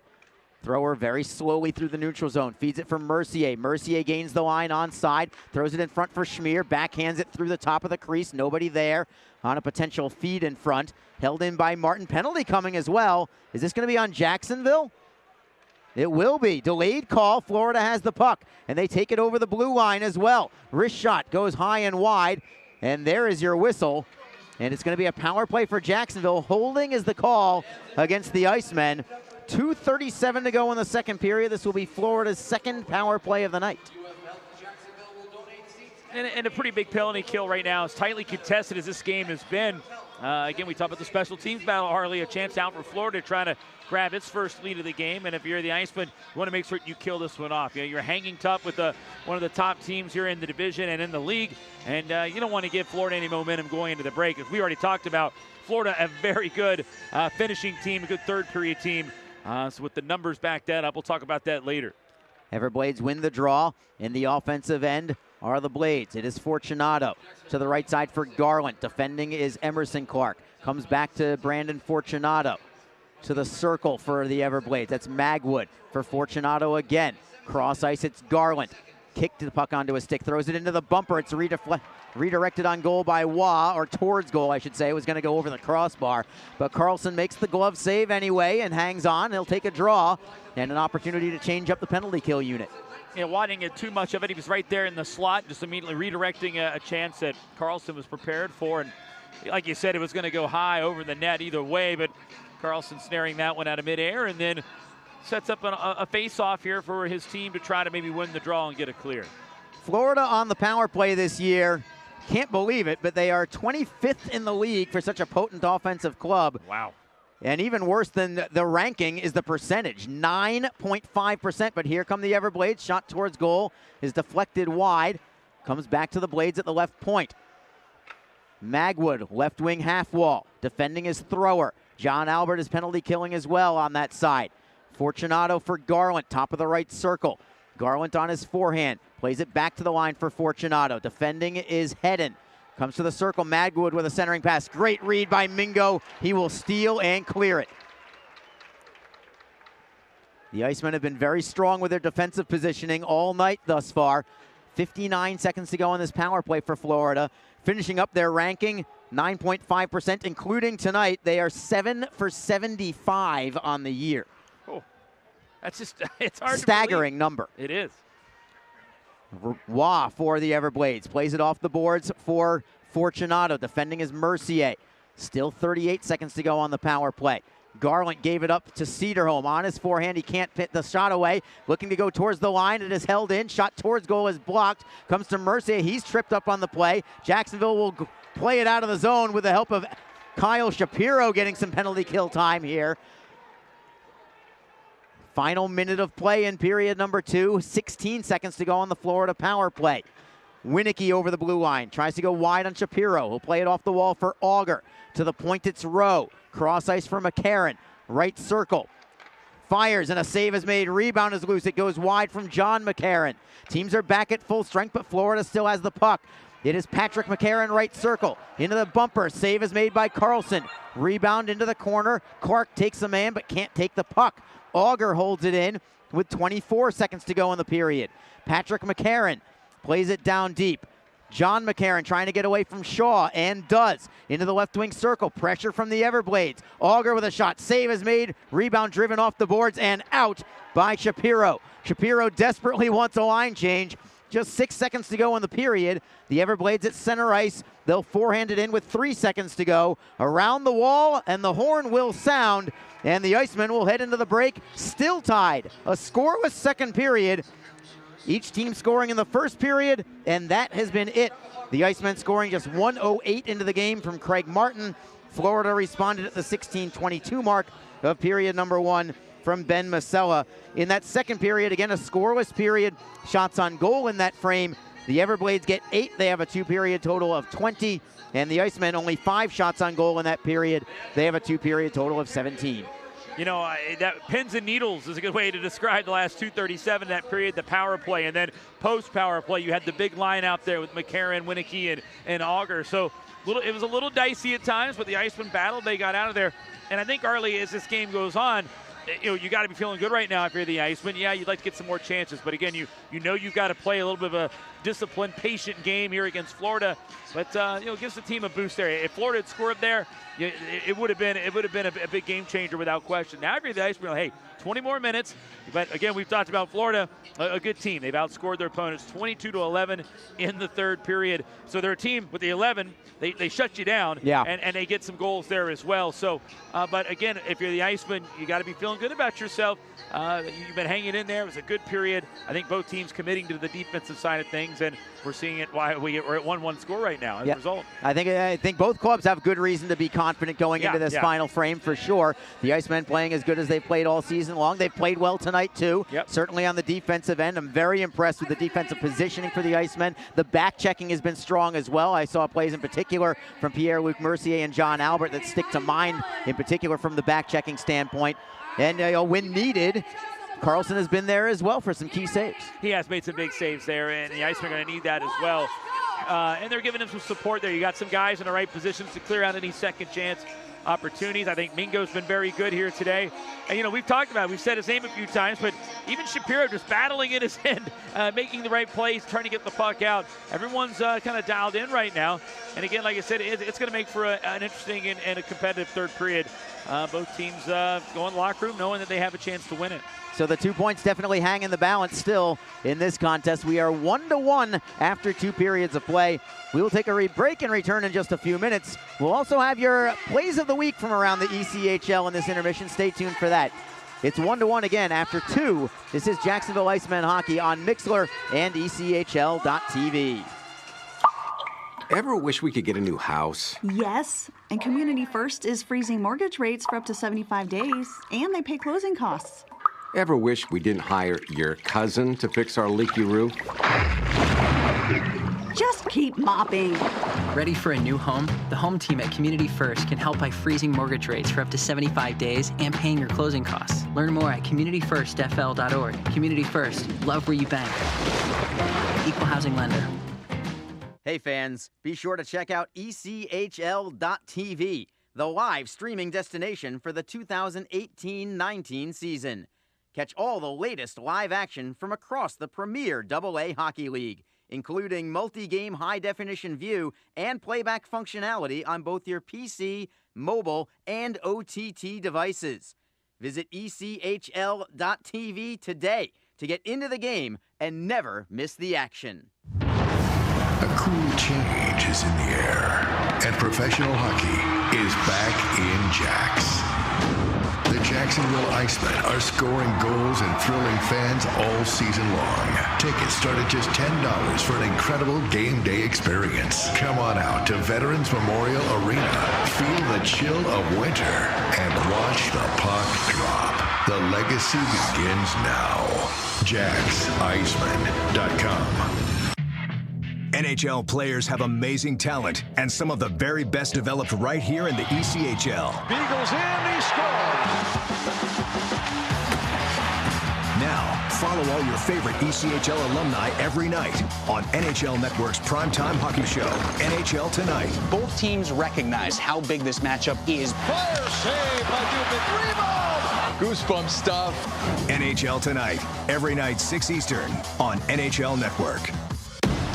If you feel that passion is just a start, if you think practice is never over, if you believe speed limits are just for highways, and Saturday mornings aren't made for cartoons, if you try, fail, learn, laugh, repeat, compete, respect, and unite, then you belong on our team. Join now at team.ccmhockey.com. What is your role in the fight against cancer? The answer could be as simple as driving your car. For many cancer patients, getting to and from treatment is one of their toughest challenges. The American Cancer Society needs volunteer drivers to help provide transportation for people in your community. Through the gift of a lift in your car, you can help patients take one more step in the road to recovery. Get in the driver's seat in the fight against cancer. To find out more, call your American Cancer Society at 1-800-227-2345 or visit cancer.org.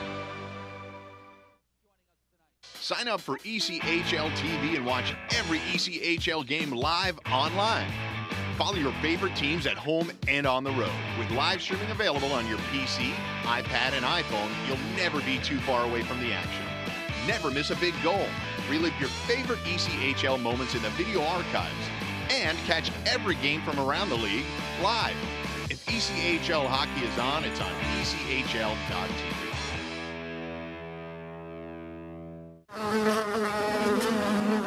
Ever wish we didn't have so many bank fees? Ouch! We We should get a free checking account at Community First. They even give you a cash bonus. Ouch! Ever wish we had just bought a jar of honey instead of harvesting it? Ow! Bad bean!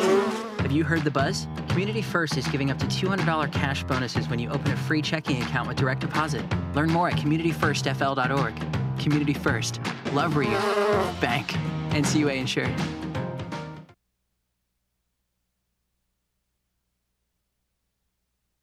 From across America's premier AA hockey league, this is the ECHL Plays of the Week. High slap shot off the glove and in. Now toward the net, he scores! Right there, he scores! He slipped that out to the blue line. Shot, score! Rodney scores! Scores! It's rewrite the record book. It's a hat trick. He skates in over the line. Deeks shoots. Scores! In the slot, shot, save. Game is over. Here with your ECHL Plays of the Week, this is voice of the Reading Royals, David Fine.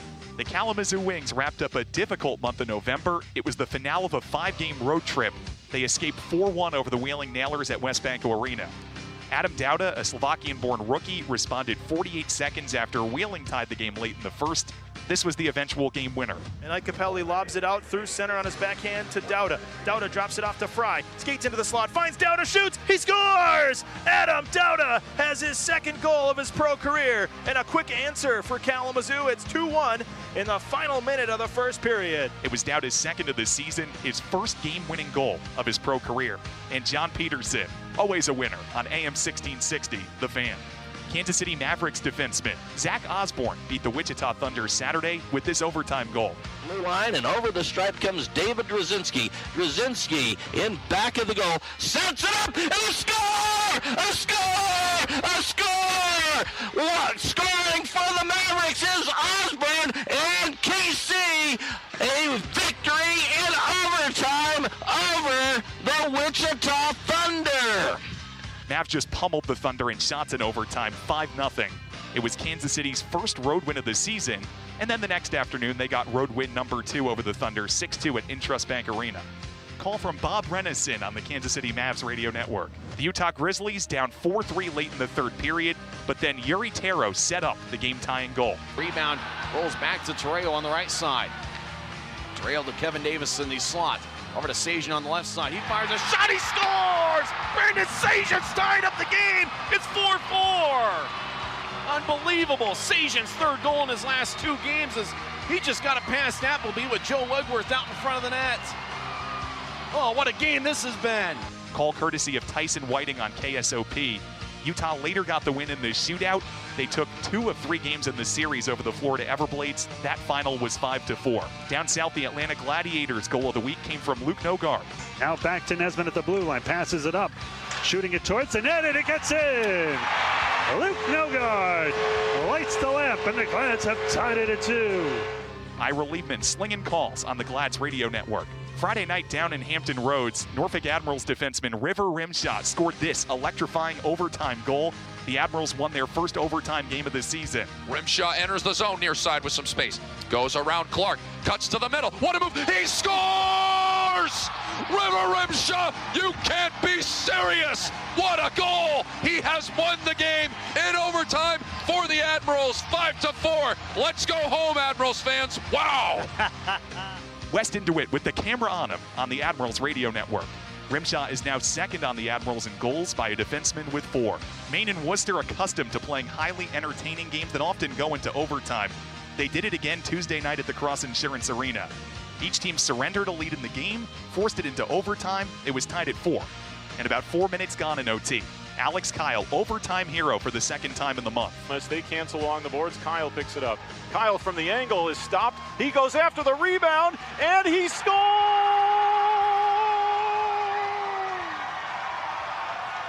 Alex Kyle, his second overtime winner this month. He drives the net, tips it home, and the Mariners pull it out in overtime, 5-4.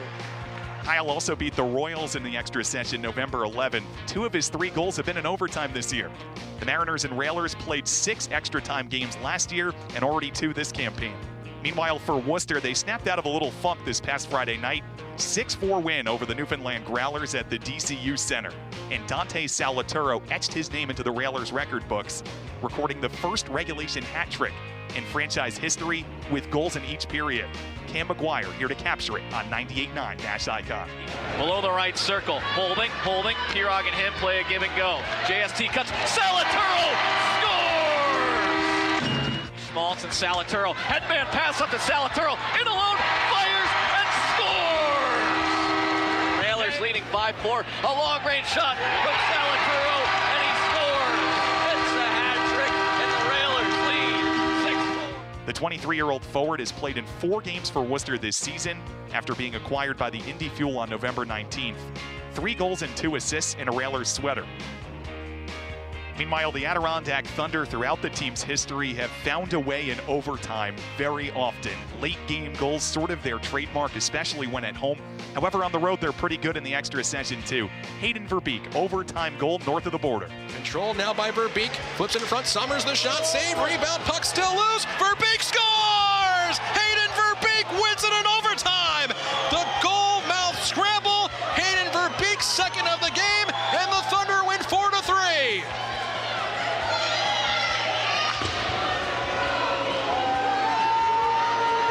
The Thunder salvage the weekend. They avoid the 3-game sweep and the extra point to Adirondack here on Sunday afternoon in Brampton. Call on the Curtis Lumber Thunder Radio Network courtesy of Evan Pivnik. Meanwhile, the Royals and Newfoundland Growlers have dealt with each other more lately than Jim Harbaugh handling questions about Ohio State.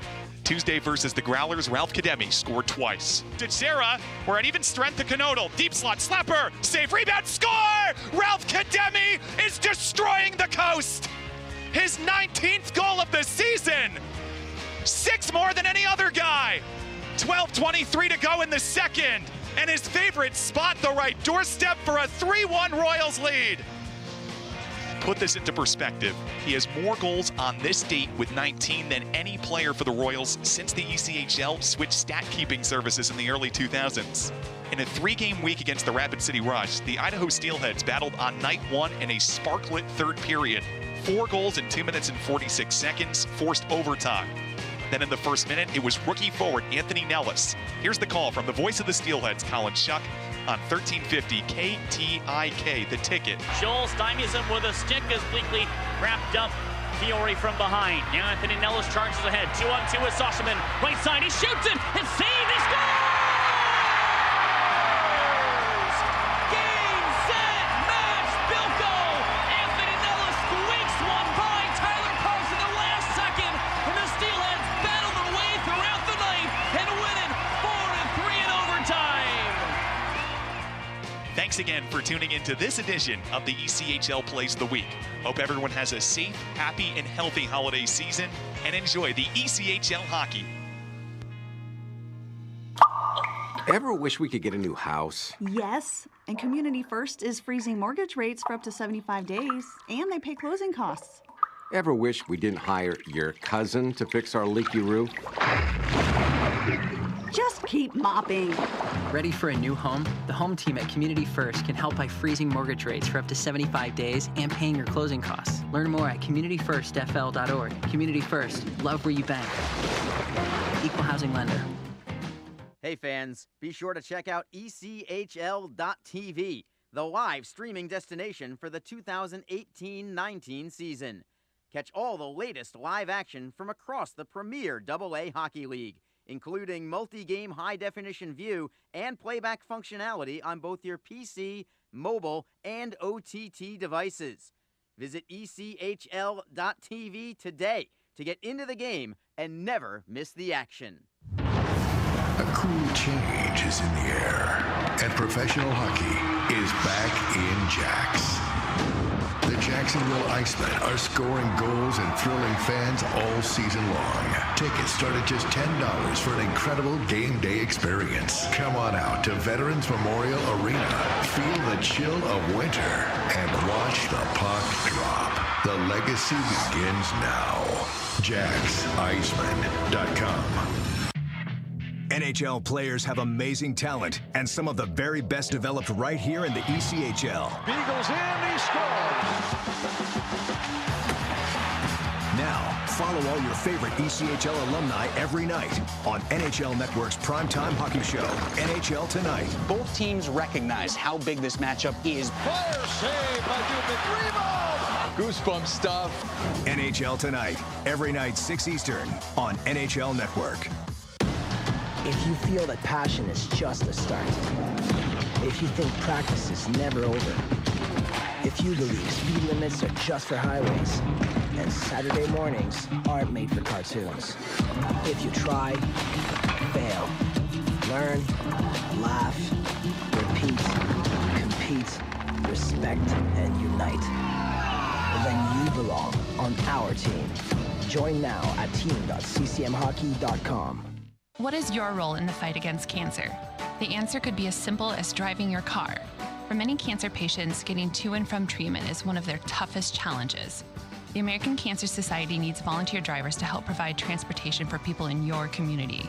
Through the gift of a lift in your car, you can help patients take one more step in the road to recovery. Get in the driver's seat in the fight against cancer. To find out more, call your American Cancer Society at 1-800-227-2345 or visit cancer.org. Back in downtown Jacksonville, Arlie Johnson, Alex Reed with you. We are just about set for the start of the third period of play. Missing a couple of key players, but what can you do? It is 1-1 hockey game right here between the Icemen and the Florida Everblades. That's right, a couple key players indeed, Arlie, and both teams taking the ice right now. You got Mitch Vandergunst chirping a little bit at the Everblades bench. Of course, he played for the Everblades last year, and of course, Mitch, I don't know, he got involved in a little bit of a shouting match with somebody, but either way, this is a big period here, and we were talking a little bit there in the break how defensive-minded I think both teams were. It was kind of like the game plan was, we just don't want to let you score, and here we are 1-1 the third, but at some point, I think one of these teams is going to have to open up. You got to be smart about your plays, and and your opportunities will open up. But the Icemen here can't sit back and let Florida continue to shoot in on Carlson. They're going to have to take some chances or convert on their chances when they get them. By the way, real quick, going back to what the Icemen are missing tonight, they are without their leading goal scorer, Chase Lang, and Garrett Ross as well. So a little veteran leadership there as well. Florida wins the draw. Teams are playing at 5-5 to start this third period of play as the Everblades play it into the Jacksonville zone. Icemen with it from there. We've got a whistle and a delayed offside. And the draw will come outside the blue line. As for the team's records, both teams' records when tied after 2 periods of play, even though Florida has been good in terms of how they have their goal differential for the third period, when they're tied after 2, nothing special. In fact, pretty bad. 1-3-1 for the Everblades when tied after 2. For the Icemen, 2-2-3. So they've gotten points at least out of 5 of these 7 games for Jacksonville. But Florida has struggled in this situation. Yeah, and that's something with Florida when they had the lead. We talked about how good they can just bottle you up and when they have the lead. And anyone plays better when they've got the lead. So we'll see here. We got ourselves quite the battle heading down the next 20 minutes. What I think has been the best line on the ice tonight for Jacksonville are out there right now. And Braylon Schmier, Pierre-Luc Mercier, and Craig Martin. They cannot keep the puck in the offensive end, however. It goes into the Jacksonville zone, but Schmier is first on the puck. Chips up the left side for Martin, who has the only goal tonight for Jacksonville. Got taken down to one knee, but gets right back up and plays it over the blue line. Nice stick handling to work it into the Florida end. He'll get a line change from there. Everblades in control. It is Atwall on the right wing side, right by his own team bench. He'll play it up the boards into the Jacksonville zone. Mingo and Winicky fight for it. Mingo drives it around the wall. Lynch will redirect it into the Florida end. No icing here. Atwall just ahead of Brendan Warren, but Warren gets the steal behind the net. Couldn't get the centering feed for Albert, however, and the Everblades are able to play it back to the Jacksonville line. The Icemen drive it off the wall. Here they come. Lynch 2-on-2 with Warren. If he can find a trailer, he has one in Mingo. He'll get it to the line for Mingo. Cross ice, look at his Albert. Right circle, wrist shot deflects way out of play. Over the netting and into about the, 14th row or so. And that was cross ice as well on the deflection. Yeah, just tried to curl it. He had to get rid of it quickly. And because the Florida defender was going to block in his shot, so he just had to take it, go with it, and hit it right there in the curl. That thing took off. T-minus 3, 2, and 1, and it's gone over the safety netting and lower to the corner there. And, hey, you know what? The people that sit up high, they need to get a souvenir every once in a while. Yeah, of course, as long as they're safe, and they were. And, of course, Johnny Albert having a chuckle with it afterwards with some of the players and the official, the referee, Thierry. Draw will be to the left of Ken Appleby, who again came in relief in this game. The former Icemen netminder now playing for the Everblades. Came on about midway through the second period. Undetermined injury for Cam Johnson for Florida, but he is still not on the bench and obviously not able to go. Puck drifts into the Jacksonville end. Carlson will come out of his crease to play it himself all the way to center ice. It's heading for Shapiro, who will drive it around the wall. Appleby stays in his crease. First on the puck are the Icemen. Clark, however, overskates, and Nevins plays it to the neutral zone. Cedarholm in control there for the Icemen. Drifting back into his own end. Cross ice look for Shapiro.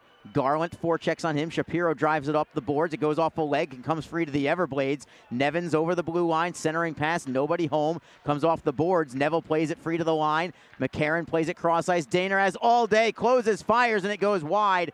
And Karam's all the way off the kick plates, all the way into the Florida end. But, man, Daner had all day to step into one from about 35 feet. He did, and the Icemen all got collapsed down low, and it left the point men there not getting challenged. That they needed to get up there. It was just too easy that time for Daner and company. There's a lot of traffic in front, too. I think if that had ended up on net, I don't think Carlson would have had any chance of seeing that puck. It's just a matter of whether it would have gone in or not. Yeah, it would just have to get through about, 9 bodies. Yeah, seems about that right. Yeah. Seems like that's about right. Winicky for the Everblades. Plays it into the zone. Kicked aside by Carlson. It was going wide anyway. Comes around the wall to the far side boards. Baudouin with a couple of men on him. Tries to backhand it up the wall. Gets it to the line, but not out. Auger on the backhand. Centering feed knocked towards Carlson, who will glove it and take the face off. Not a shot on goal. It was just off a leg, I believe, and it just rolled right back to him and was able to scoop it up for the faceoff. Yeah, I think it hit off either the leg or a stick there of an Iceman defender, but they more or less just kind of gently tossed it over there to Carlson, who was waiting for it. Had that they not done that, it would have been a chance for McCarron on the backside, who I'm certain would have shot it a little bit harder, a little bit more zip. McCarron has dominated the Icemen over 2+ seasons for the Everblades. Veteran player, their team captain. Yeah, 15 points last year in the regular season, Arlie. I don't even know what the playoff numbers were, but again, 15 points against Jacksonville last year in the regular season. Yeah, and you know what? Jacksonville's no different from other teams in the league. He does that. He does that across the board. Really, he's that gifted of a player. Big body, hard to move, but he's got great hands as well and a nose for the net. Yeah, he distributes his points evenly. He's fair like that. Yeah. Face off in the Jacksonville end. The Icemen win it, but they do not clear it. At the line, it's held in, wristing it up high, and Carlson again just wants to take another draw. Nothing wrong with that. It was going to go well over the crossbar, but as we saw in the second period, similar play where he decides, okay, let's just slow things down. Let's win the face-off and play good possession hockey from there. And the Icemen have improved their face-offs as well as of late. They have, and that was key in their success last week in their puck possession, especially in the Norfolk series. Did a really good job there on the face-offs. I thought that was kind of the difference, kind of got their tone set for each shift by winning those draws. Not this time, however. Florida wins it and plays it down low. Auger on his backhand, the 6'6" forward, tries to bring it all the way into the slot. Can't get the shot away, but there is a penalty coming, but Florida scores anyway on a delayed call. Quick release on the shot from Blake Winicky. Beats Adam Carlson, and the Everblades, for the first time tonight, have the lead. It's 2-1. Yeah, just big bodies, and you can't move them. And what's one way to defend Auger when he goes hard to the net? Well, you trip him up and pick up the penalty. Unfortunately, you got another big body you got to deal with there, and I think McCarron got it in the slot and put that one home. No, it wasn't McCarron. It was Winicky there in the middle. So either way, this is that line. They just go hard to the net, and they get it done. And the Everblades able to get the goal, and obviously no penalty or power play upcoming here because of the goal scored on the delay penalty. The only assist to Justin Auger for Blake Winicky. That is his 11th goal of the season. And here come the Everblades again, now with the lead at 2-1. So the Icemen will have to find a way to come from behind in this one if they want to at least get some points. As a shot from Florida whistles wide from the point. Held in by Coper. Into the right wing corner for Waugh. Shapiro defends on him. Daner plays it down deep. Knocked away by Jacksonville. Good defense for Cedarholm. Comes loose for John Albert. Albert off the glass for Warren. Couldn't handle a tough pass. And the Everblades have it inside their own line. Feed goes to Logan Rowe. The defenseman starts the rush. Centering pass knocked away by Jacksonville, but not cleared yet. Albert is there to collect, however, and the Icemen now break through the neutral zone.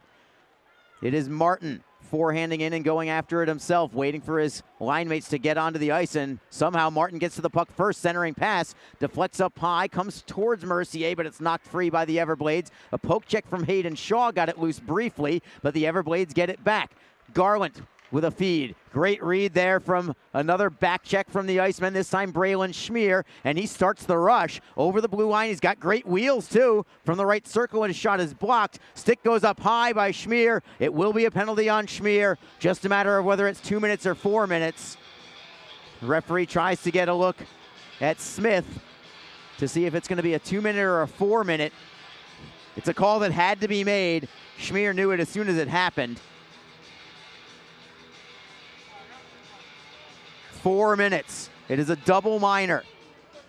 And so the Icemen down by 1 to Florida, and now down a man for 4 minutes. What a pivotal point in the hockey game. Yeah, it is. And, Schmier knew it immediately and immediately went over to Smith and just told him how sorry he was. Yeah. That one just got him good right there in the mouth. And Smith's got a towel up right now. I think he's more concerned about maybe looking at his teeth getting tended to by the trainer. I mean, he got popped in there pretty good, and he was frustrated, throwing his gloves off as he's going off the ice so he could tend to his mouth.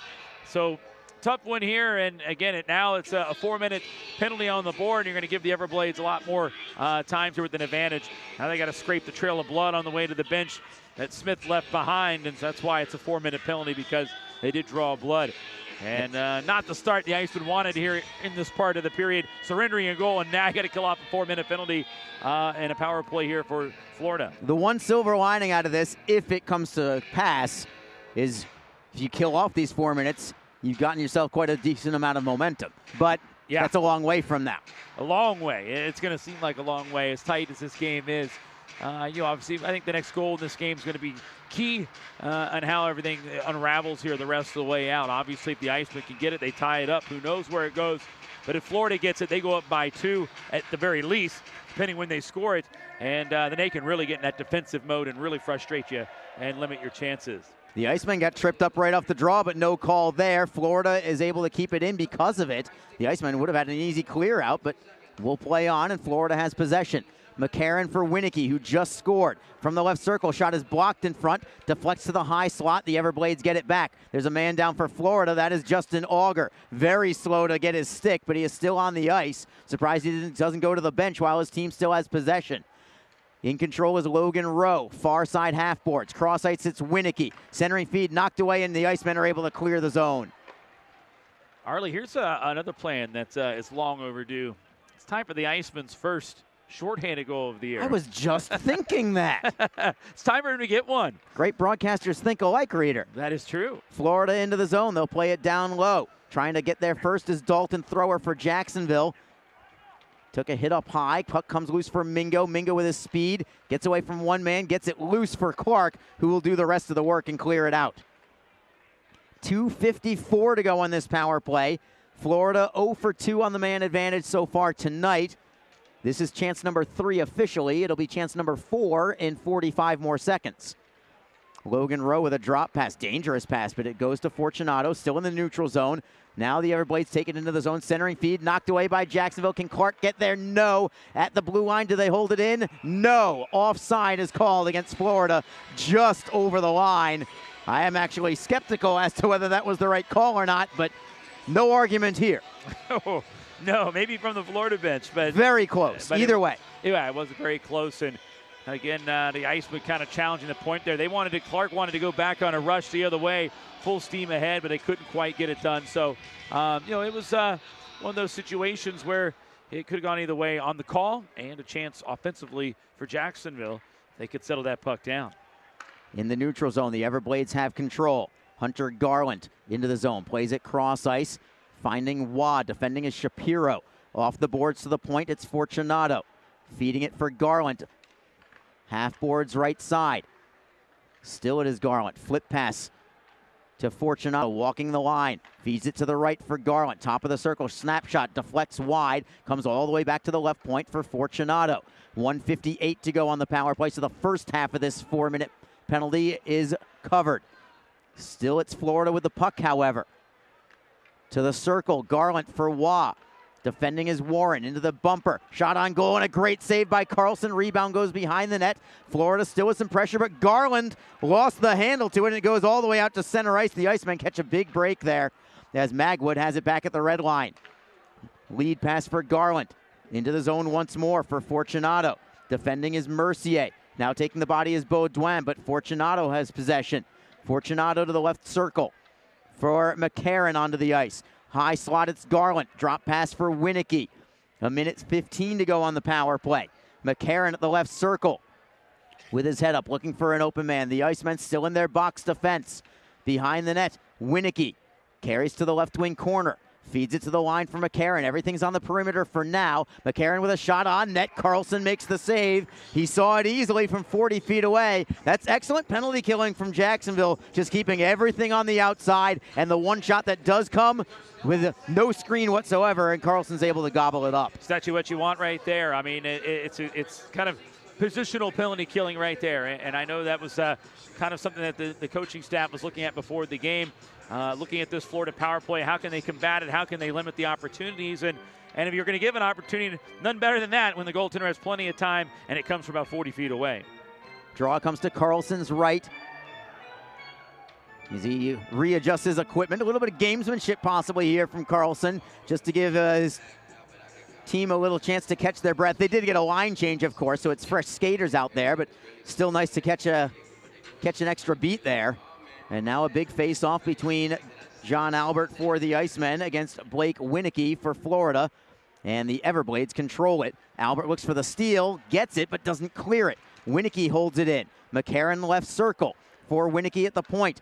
For McCarron, Patrick McCarron this time. Shot is deflected into the corner. Shaw is on it on his backhand. Turns to the forehand. Great feed for Albert, who will turn and slap it the length of the ice. Heady play there from the Icemen. Shaw in particular, who knew that he couldn't clear it himself, but he could pass it to a teammate to do the rest of the work. Florida can't gain the zone. Rather, Mercier with a steal and clear, and just 23 seconds to go on this power play. Possibly one last rush for the Blades. Rowe for McCarron over the blue line. Snapshot goes over the crossbar, stays in play. Deflects up high for Mingo. Mingo turns to his forehand. Can he clear it out? He is double teamed, and Florida steals it away into the high slot. McCarron all alone, and he poked it wide. Comes loose, trying the stuff attempt, and they can't get it to go. Teams are back at full strength. Schmier is back on the ice. Winicky with a shot. That goes over the crossbar. Heavy pressure here from Florida, but at least we're 5-on-5. John McCarron for Florida, still in possession. To the blue line for Patrick McCarron this time. McCarron takes it down deep. Works it for John McCarron. Thrower defends on him and takes the body. McCarron with a centering pass, went off a skate just wide. Schmier tries to shovel it out on the backhand. Cannot clear the zone yet. Still it's Florida with some heavy pressure.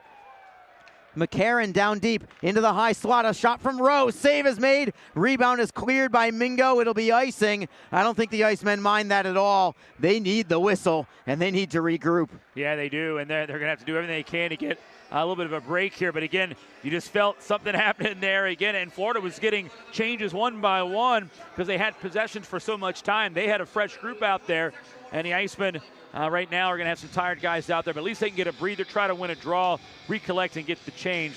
Good news is their bench is closer to him in the zone, closer to the zone right now in this third period, so they can get a soft clear. It'll do wonders for this team. Well, they do win the faceoff. Can Thrower get it away from a double team, however. Does chip it ahead for Schmier. Back to Thrower, and he does get it out to center. No icing here, and there go the Icemen. Wholesale changes. And a steal and a save by Appleby. Somehow Warren got a piece of it and redirected it on net. Appleby had to be very sharp with that one as the play now goes behind the Jacksonville net. Cedarholm up the right side for Hedden.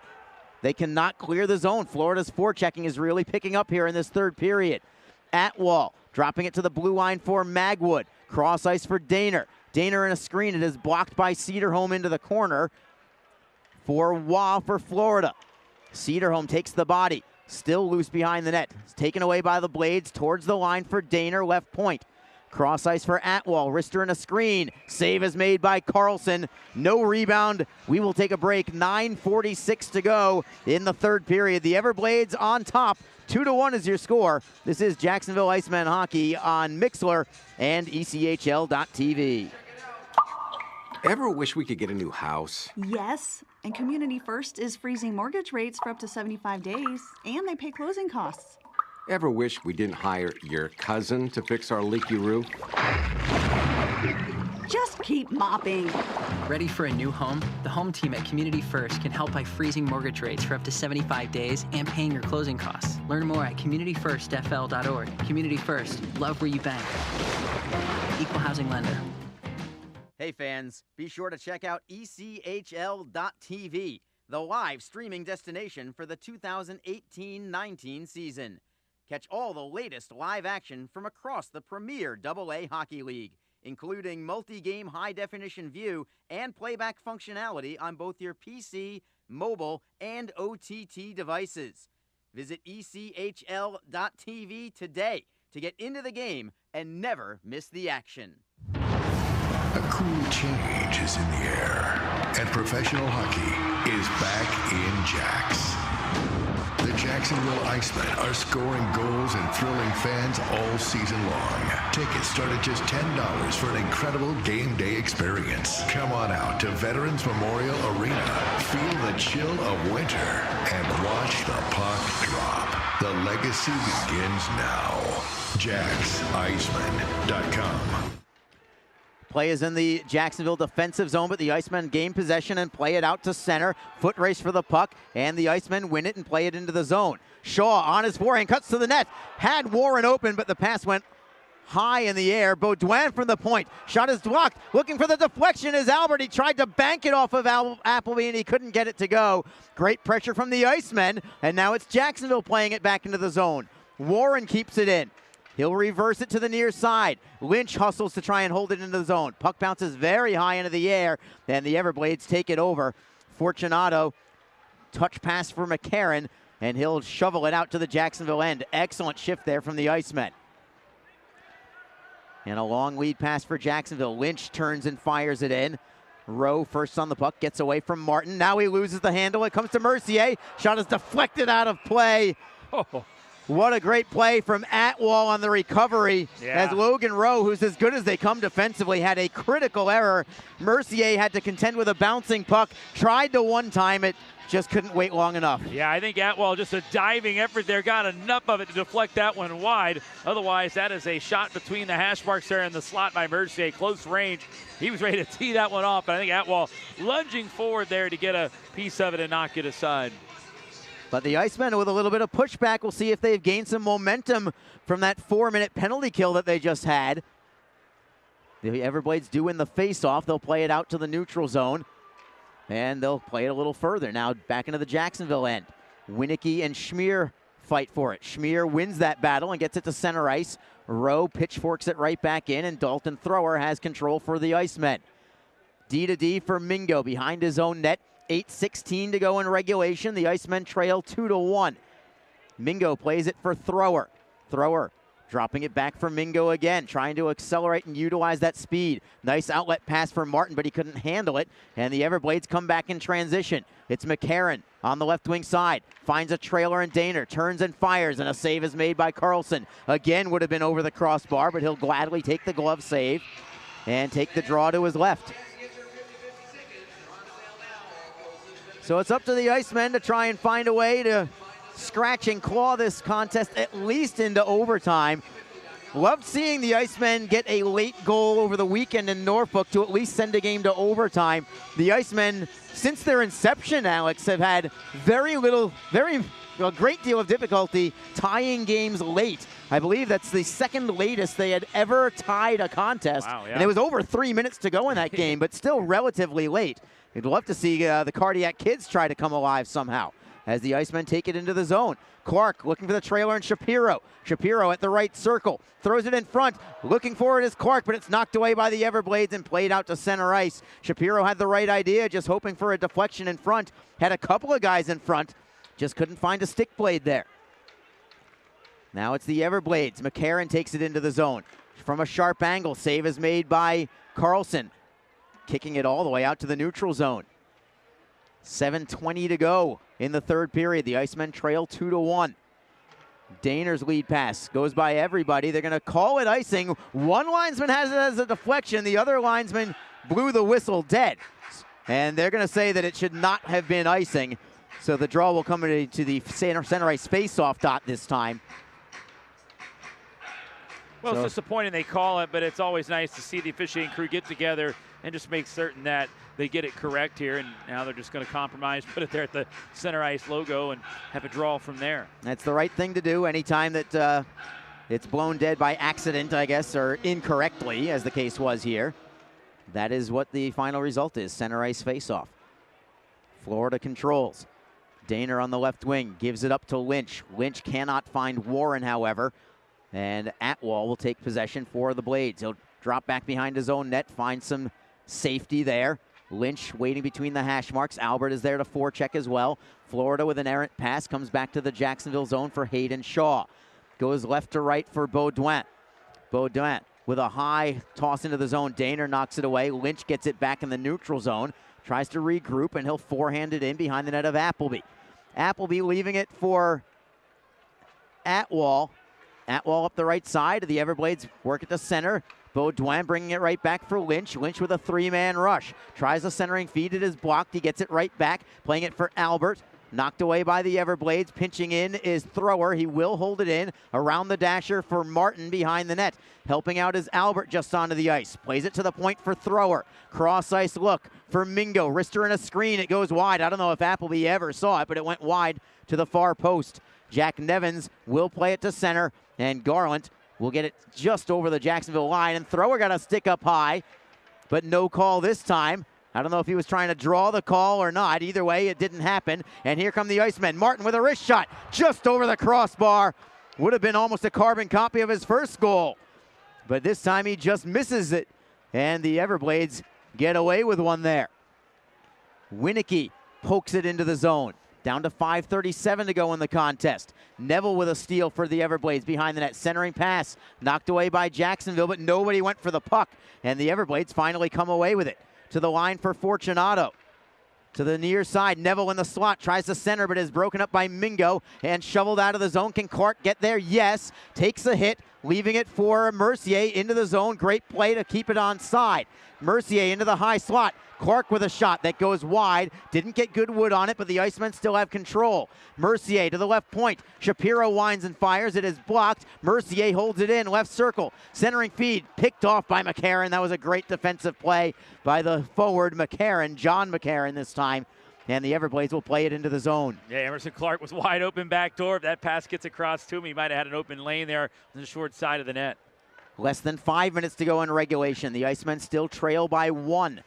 Florida clears in.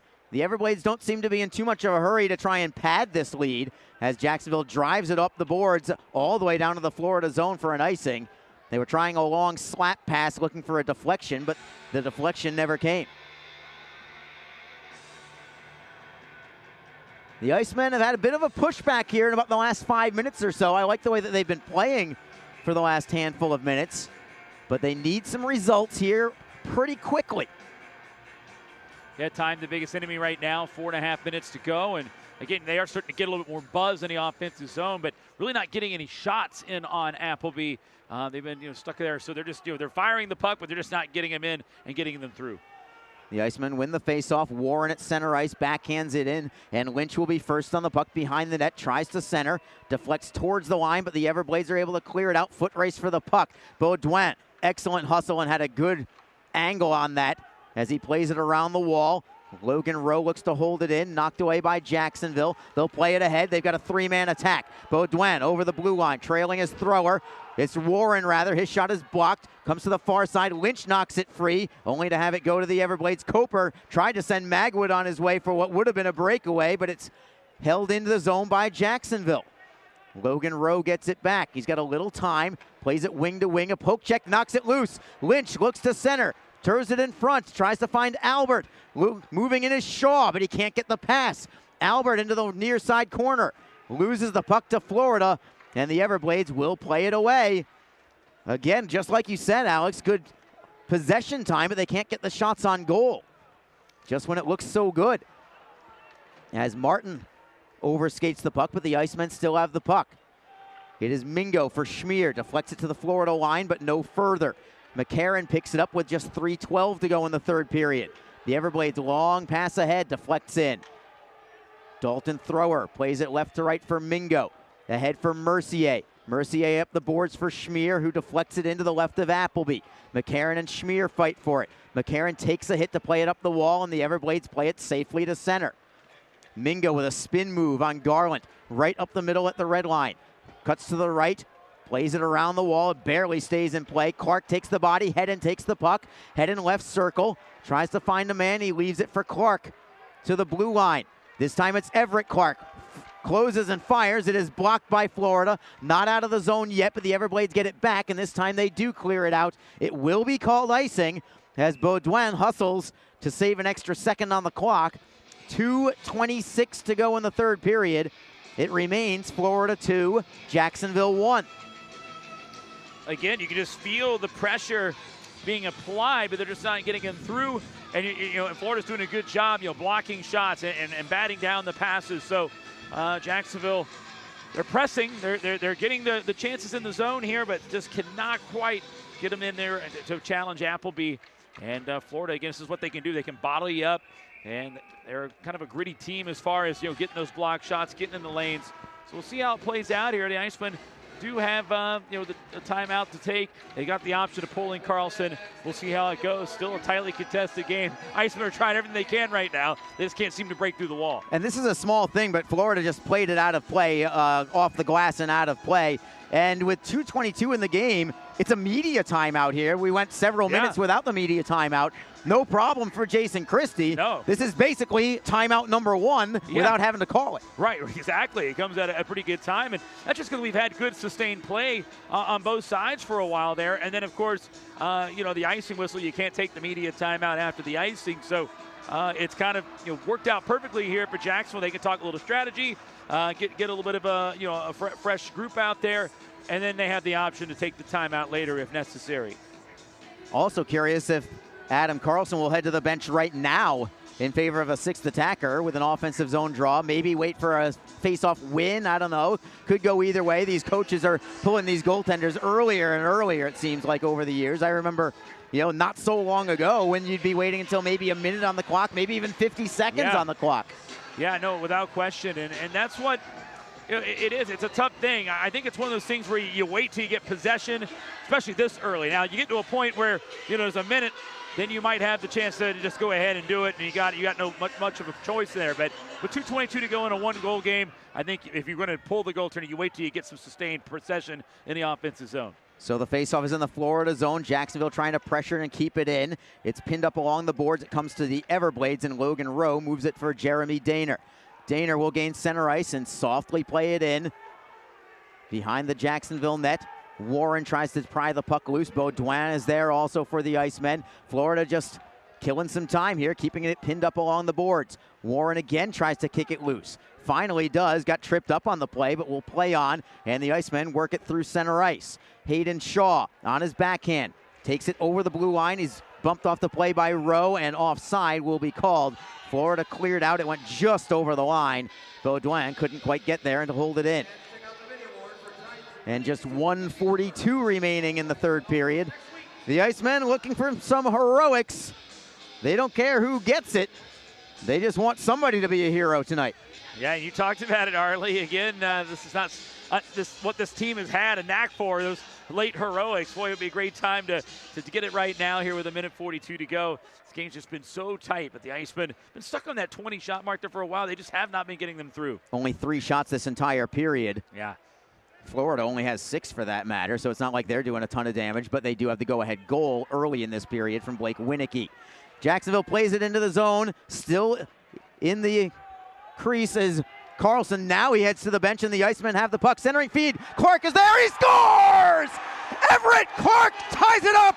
1:17 to go. Deadlocked at 2.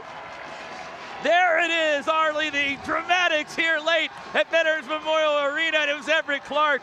And again, just as the goaltender was coming off, didn't really have a factor in the play even. No. It went on the wraparound attempt and just kind of centered it perfectly. Mingo, great shift there, found Clark back door, he just hammered it home. And the big strike there for the Icemen, just as they had pulled the goaltender. What a great play by Dejan Mingo, Yeah. a defenseman behind the Florida net. And when you're in that position, oftentimes you're just trying to throw the puck in front and hope for the best. Not Mingo. His head was up. He saw Clark all the way, and he fed him for a one-timer that beat Appleby through the 5-hole. And he won the battle on the boards. I mean, he raced in there to go battling for it, picked it up off the boards, and then was able to swing around and set it up. Now it's Carlson having to make a save as Florida tries a push back. Dejan Mingo will get 1 assist on the play. We'll see if there's a second one as the Icemen come right back into the zone. Mingo has a stick lifted, and the Everblades now in transition. Possible 2-on-1, but a great back check by Clark knocks it free, and he'll play it to the neutral zone. 44 seconds to go in the third period. It's 2-2. The Icemen have just tied the game, and here come the Icemen again. Albert over the blue line, going wide on Rowe. Tries to throw it in front, it is blocked, he gets it back. Stolen by Florida. It is Coper in control. 3-man rush for the Everblades. Magwood at the left point. 23 seconds to go in the third period. McCarron with a drive, blocked in front. The Icemen play it out of the zone. Here comes Warren, he'll chip and chase. 13 seconds to go in the third period. Warren looks for the forecheck, trying to get the steal. Helping out is Mercier. 7 seconds to go in the third period. Florida takes it away. Patrick McCarron to center ice. He'll gain the red line, and time will expire. The Icemen score late, and we're headed to overtime. This is, regardless how this game plays out, Arlie, this is a big point in the standings for the Icemen, and I think a well-deserved. I mean, they were hard-fought all game long. They've given Florida everything they could ask for here, and come away and get the battle to get that tying goal and earn a point at least. Now they got the opportunity here to try to get both points. So, again, what an effort here by the club to come away with this chance here and get after a club here that's, you know, look at the Everblades right now. They just got some tired guys. They're kind of hunched over there. They'll get their breather here, and it comes at a good time for them right now because they've kind of been on their heels in the last 2 or 3 minutes there of regulation. And for Jacksonville, you got to be feeling good right now. You've got an opportunity to grab both points in this game. And for the Icemen, with it 3-on-3 on overtime, one, they've got the momentum, a late goal from Everett Clark. And let's wrap up the scoring play on that. Everett Clark is 4th of the year. Dejan Mingo, the only assist at 18:43 of the third period. That's why we are headed to overtime. And so now here we are, Jacksonville with a point in at least 4 straight games, possibly 3-0-1 depending on how things work out. For Florida, remember, they've only won 1 of their previous 5 games coming into this contest. If the Icemen can find a way to take this one in extra time, then it'll be Florida just with 1 win in their last 6. And I like how the overtime plays out for Jacksonville in terms of how the teams are built. Florida is big, not necessarily the fastest team. The Icemen a little smaller, a little more speed. Give them some open ice. To me, it's advantage Jacksonville. Let's just see how it plays out. Yeah, and that's the thing. Overtime's kind of been that thing that's really plagued the Icemen, though, this year. They've lost 3 games in overtime, and they haven't really been able to take advantage of it, losing early on Friday in overtime, but then gone the distance on the other 2. So you're right. We'll see how this plays out, Arlie. Again, the Icemen do have that maybe that speed advantage here, at least as the early going here of the overtime session. Possession is key, and the Icemen have it. They take it into the Florida zone with Mike Hedden. Hedden is on the ice with Brendan Warren. Florida knocks it free, trying to clear out, but it's held in by Dejan Mingo. Nice work by Mingo for Warren. Warren curls at the left circle and tries to create a little more space, feeding it for Hedden. Fakes the shot, feeds it for Warren instead. Now for Mingo. Mingo 50 feet away, drops it for Warren. Still at the blue line, defending his Garland, and Warren's just going to take it smartly out to his own blue line and get a line change for his other 2 teammates. Warren all the way to Mercier now, just onto the ice along with Baudouin. Poke check by Florida, and they steal. McCarron with a drop pass for Winicky. He'll track it down at center ice. Remember, it's a 7-minute overtime in ECHL play. Not 5 minutes, but 7 minutes. Trying to have the game end on a hockey play as opposed to a shootout, so they'll give him an extra couple of minutes to try and do that. Florida with speed through the neutral zone. It is Magwood, a lot of speed, but he fans on his shot. Tries to center, but it's deflected to an open wing, and the Icemen take over. Mercier by himself for the moment. He's over the blue line. Trailing is Lynch. Mercier gets it into the slot, leaves it for Lynch, fires, and it goes just wide. He had the opening, and he had a lot of space, but he could not get the shot on goal, and now it's the Everblades in transition. Patrick McCarron for Winicky over the blue line. Going wide on Clark and waits for help. Winicky at the left circle, cuts into the slot on his backhand. Puck goes off a skate and out to center ice. Shaw hustles for it, but the Everblades have it. Waugh up the left wing for Daner. Shaw defends on him. Daner gains the line and feeds it for Waugh. Defending is Emerson Clark. Waugh takes it behind the Jacksonville net, tries to center. It deflects away, but the Everblades have control. Coper's pass goes off the boards all the way out to center ice. Florida still in control, and the Icemen get a quick line change. Every line change has to be quick. Daner in for the Everblades. Drop pass, playing it into the corner for Waugh. Mingo defending. Behind the net is Daner for Waugh again. All the way to the high slot for Coper. Defending is Clark. To the right corner for Waugh. With Mingo on him. Waugh cuts to net, goes to the backhand. Cannot get the shot away. Throws it in front, and the Icemen take over. Mingo with Clark, and there's a man down for Jacksonville behind the play, but Mingo beats one man, taken down on the play, no call, and the Everblades come back in transition. Over the blue line, it is John McCarron, cross ice look for Atwall, centering feed. Carlson got a piece of it, and Florida, they will say no goal. The puck went in, but they're going to say it was kicked in, no goal, and the Icemen survive. Well, it was kind of advantageous there on that rush there for Jacksonville that Clark was a little shaken up behind the play, because when the turnover happened, the Icemen thought there should have been a penalty on Dejan. Mingo getting tripped up. It led to that 3-on-1, could have been a 3-on-1, ended up being 3-on-2, and then, of course, it led to the goal opportunity, and it does look as if it was kicked in. It looked like to be a kicking motion, but they are going to go upstairs to take a look at it, which you would expect here in this situation. But, the fact that Clark couldn't catch up with the play actually benefited them there, at least to make it a little bit more of a tougher situation for Florida to get. But they are going to take a look at it. Which makes me hold my breath, because you just never know. And the Icemen have not been on the favorable end of a lot of the reviews. There's always been some kind of issue. Oh, it didn't work, or the video wasn't conclusive enough. So, they've not been on the good end of it. And, of course, you got the fans in the front row just hovering over through the glass over the shoulder of the referee, trying to see what they saw. But the reason why they waved it off was it looked to be it was kicked in a kicking motion. Well, let's just see if that's what holds true here. So a big decision for referee Casey Terreri. Been a lot of replays on home ice for the Icemen this year, and it's a quick decision. And what's the call going to be? No goal. It's official. No goal. So I can breathe again, and all the Icemen fans can breathe as well. 4:16 on the clock in overtime. The faceoff will be outside the blue line as well because of the kick into the goal. And now they show the replay, and yeah, it looked like it was definitely a forward motion kick. Florida has possession deep in their own zone. We resume play. Atwall behind his own net. Slowly up the middle. Hedden defends on him. Drop pass for John McCarron. McCarron works on Baudouin. McCarron goes wide on him, takes it behind the net, all the way to the right circle, all the way to the blue line. Baudouin still right on top of him. Excellent work by Baudouin, and he gets the steal as well and flips it to an open wing for Mercier, who starts the rush with Hedden. 2-on-2. Mercier's over the blue line onside, trying to go wide on Fortunato. Centering pass for Hedden, couldn't pull the trigger on the shot. Gets it to the blue line instead for Baudouin. Baudouin for Mercier, who will take it out to center ice. Baudouin got bumped off the play, and that really kind of broke the rush up for Jacksonville. Mercier will just keep possession instead.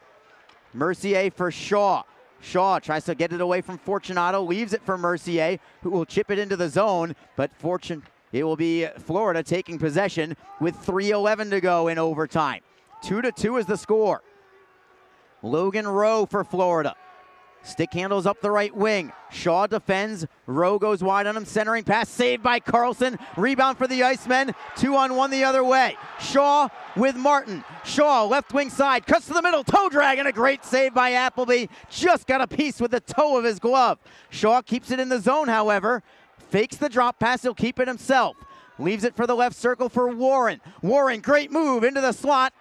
Couldn't get the shot away. He gets it back, however. Now on his backhand, looking for a centering feed. Appleby with a save, and he'll cover it up instead. Excellent save by Ken Appleby there on that shot by Shaw. Great chance, great save there. Just got a piece of it with the glove. Close range shot. That's a big time save for the Florida netminder, Ken Appleby, as Shaw just cruised in. Nice little drag move there, and it was close range, and just enough of it there was Appleby to turn it aside. Real quick overtime records this year. The Icemen 1-3 in overtime. They have not had a shootout. Florida is 2-1 in overtime. They are 1-1 in shootouts. Everblades win this faceoff. They have it behind their own net. 2:27 to go in overtime. Winicky up the left wing. Defending is Emerson Clark. Winicky into the zone. Pass is deflected by Clark, but the Everblades get it back and drop it back to center ice to maintain control. Winicky with Magwood and Patrick McCarron. Blake Winicky over the blue line. Cuts it to the left for Magwood. Tries to work it behind the net on his backhand. Defending is Mingo. Magwood all the way to the blue line. Leaving it for Winicky in the high slot. Winicky drifting to the left wing side. Plays it away from Emerson Clark. Winicky still in control of the puck. At the right circle. Looking for the steal is Clark. Play goes down low for Patrick McCarron. Bobby Lynch is on top of him defensively. To Magwood, who drifts all the way to center ice to maintain possession. 1:37 to go in overtime. Magwood's pass deflected by Jacksonville, but they can't get control. It goes behind the Icemen net. Now Jacksonville gets possession in the form of Everett Clark. He's the reason we're in overtime. He scored late in the third period, and here comes Clark with Mingo. Clark at the left circle, on his backhand. Looks for a teammate and flips it to the right for Lynch. Lynch plays it out to center ice. Yeah, Lynch kind of communicating there. The Iceman wanted to change. He let him know. The feed from Hedden to Baudouin into the zone right circle. Spins on a man and leaves it for Clark at the blue line. Everett Clark, right wing circle. Tries to stick handle around Waugh, leaving it for Hedden behind the net.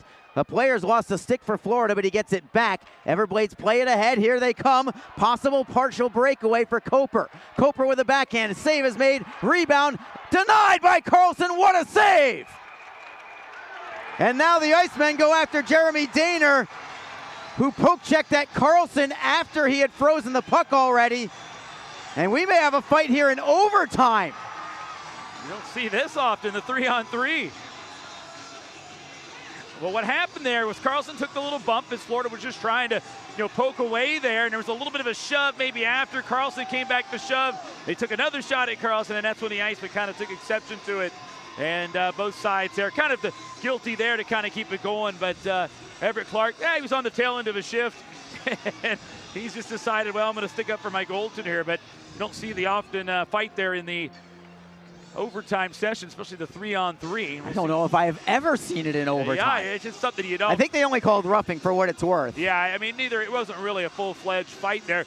But let's talk about the save Carlson makes on the first one. The second one, it's such a close range there, and Hedden doing a good job there, and Carlson kind of jumping up and giving a shove, and then he took a good little shot, and then that kind of escalated there. I think Clark snuck one in with the glove as well, and kind of really elevated to the next level. But a couple face washes there, guys chatting, and then they decided to get after it.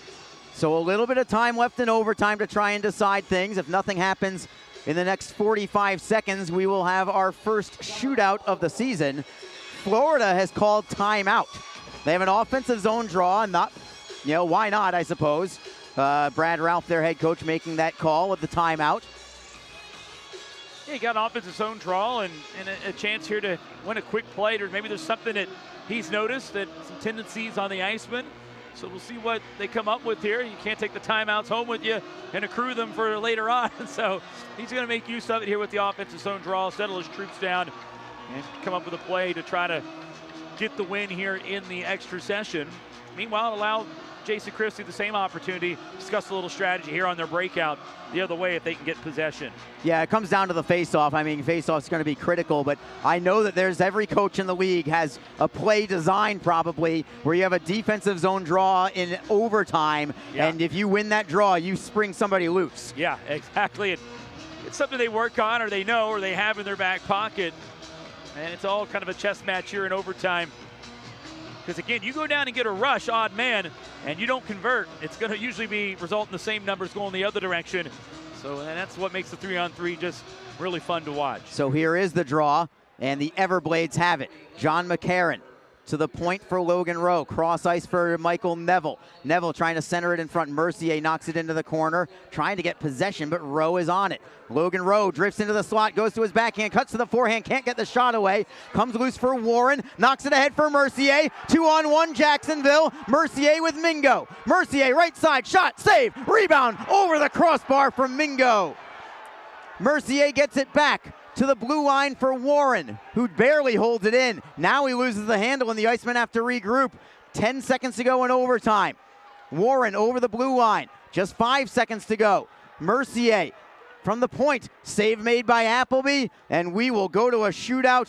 What an opportunity for the Icemen, 2-on-1. Oh, Dejan Mingo is going to be thinking about that rebound in his dreams. Yeah, you can see his body language right now heading back, but Mercier with the initial shot, and boy, it popped out. It's right there. Game on your stick. Mingo just got that one wide. Kind of hit it, looked like on the inside of the heel there, and it might have bounced and rolled up on him a little bit. That hits flat. That's probably hitting the back of the net there, hitting the nylon, but what a game this has been. It's been fun. Teams. It's been a lot of fun, and we're going to see our first shootout here for the Icemen this season, Arlie. And both teams just going hard and looking at their chances. Rowe with a nice play prior to that rush. That's what led the rush the other direction.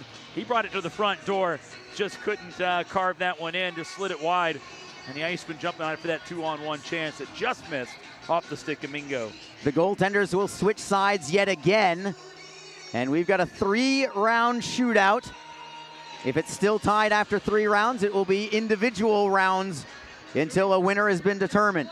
The Icemen, as the home team, are shooting first. Mike Hedden, left-handed shot, takes the puck at center ice, breaks down the right wing side on Appleby. Hedden, Deeks, forehand, score! Great move by Mike Hedden, and the Icemen draw first blood in the shootout. With the shootout only being 3 rounds, I'll tell you what, an early goal puts a ton of pressure on the opposition. Yeah, it really does. Such a patient play there by Hedden. Waited for Appleby at the last second to commit down and then lifted it high. Up now for Florida's Blake Winicky, left-handed shot. Winicky forehand, and he scores. Going through the 5-hole of Adam Carlson. So 1-1 after 1 round. Yeah, talk about waiting to the last minute. Winicky on that shot. I think that kind of stunned Carlson. He was like, wait a minute, what's he going to do? I'm thinking maybe a little deep, but no, he just kind of shot it simple through the 5-hole and tied this thing up in the shootout. Iceman captain Emerson Clark up next. He's a lefty. He comes right up the middle on Appleby. Clark, forehand, denied. Save made by Appleby. We are still 1-1 in the shootout, and now it's the Everblades who have the opportunity to take their first lead of the shootout. They'll send out Hunter Garland. He is a righty. Coming up the right wing side. Appleby out of his crease. Garland to the forehand. And he will score. Deking Carlson and making it 2-1 Florida after 1. And now the Icemen are down to their last crack at it. Yeah, they're going to have to score here, and Dejan Mingo might have a chance to make amends for the last-second chance there in overtime. We'll see what he can do. He's got to keep it alive here for the Icemen. Mingo looking to extend it right up the middle. Goes to the forehand, and he'll score! What a deke by Dejan Mingo, backhand to forehand, slipping it by Appleby's outstretched glove. And the Icemen have life, but it's not over yet. Florida sends out Zach Magwood. If he scores, the Blades win. Carlson looking to step up here. Magwood comes down on the right wing, goes to the forehand. Saved by Appleby! And we will go to round 4. Excuse me, by Carlson. I did it that time. We're both guilty of it in the game. We're both guilty. So to round 4 of the shootout, extra rounds. And coming on for the Icemen is Bobby Lynch, looking to regain the lead in the shootout. Lynch is a right-handed shot, and he comes down the right wing. Cuts back to the left, serpentine position. Goes to the forehand, and the save is made by Appleby. So Florida again with an opportunity to win the game with the puck on their stick. And it'll be Justin Auger for them. Auger, the big 6'6" forward, comes in on Carlson. Auger to the forehand. Carlson denies him and keeps things moving to round 5. This is just a seesaw battle here, Arlie, all night long in regulation and overtime, and now it continues here in the shootout. This has been a lot of fun. Pierre-Luc Mercier. A lot of speed coming right up the middle on Appleby. Forehand, and he put it wide. He was going shot all the way, but he missed it. And the Everblades with another opportunity to win this contest, this time with their captain, John McCarron. Yeah, he's been in this position before, and he's been successful throughout his career. McCarron to the backhand, off the crossbar, and it stays out. And Carlson kisses the crossbar. And he should, because he got beat that time. He committed low, and a good-looking shot there by McCarron on the backhand, and it drew iron. And music to the ears of Adam Carlson hearing that little ping. He just tapped it again. Yeah. Brendan Warren for the Icemen in round 6. Coming in on Appleby, he'll score! No deke, just the forehand stick side. Jacksonville on top, 3-2 in round 6 of the shootout. And it comes down to this. If Adam Carlson can make the save on Logan Rowe, the Icemen will take the victory. Here's Rowe, right up the middle. Carlson! Carlson! Icemen win! 3-2 in a shootout.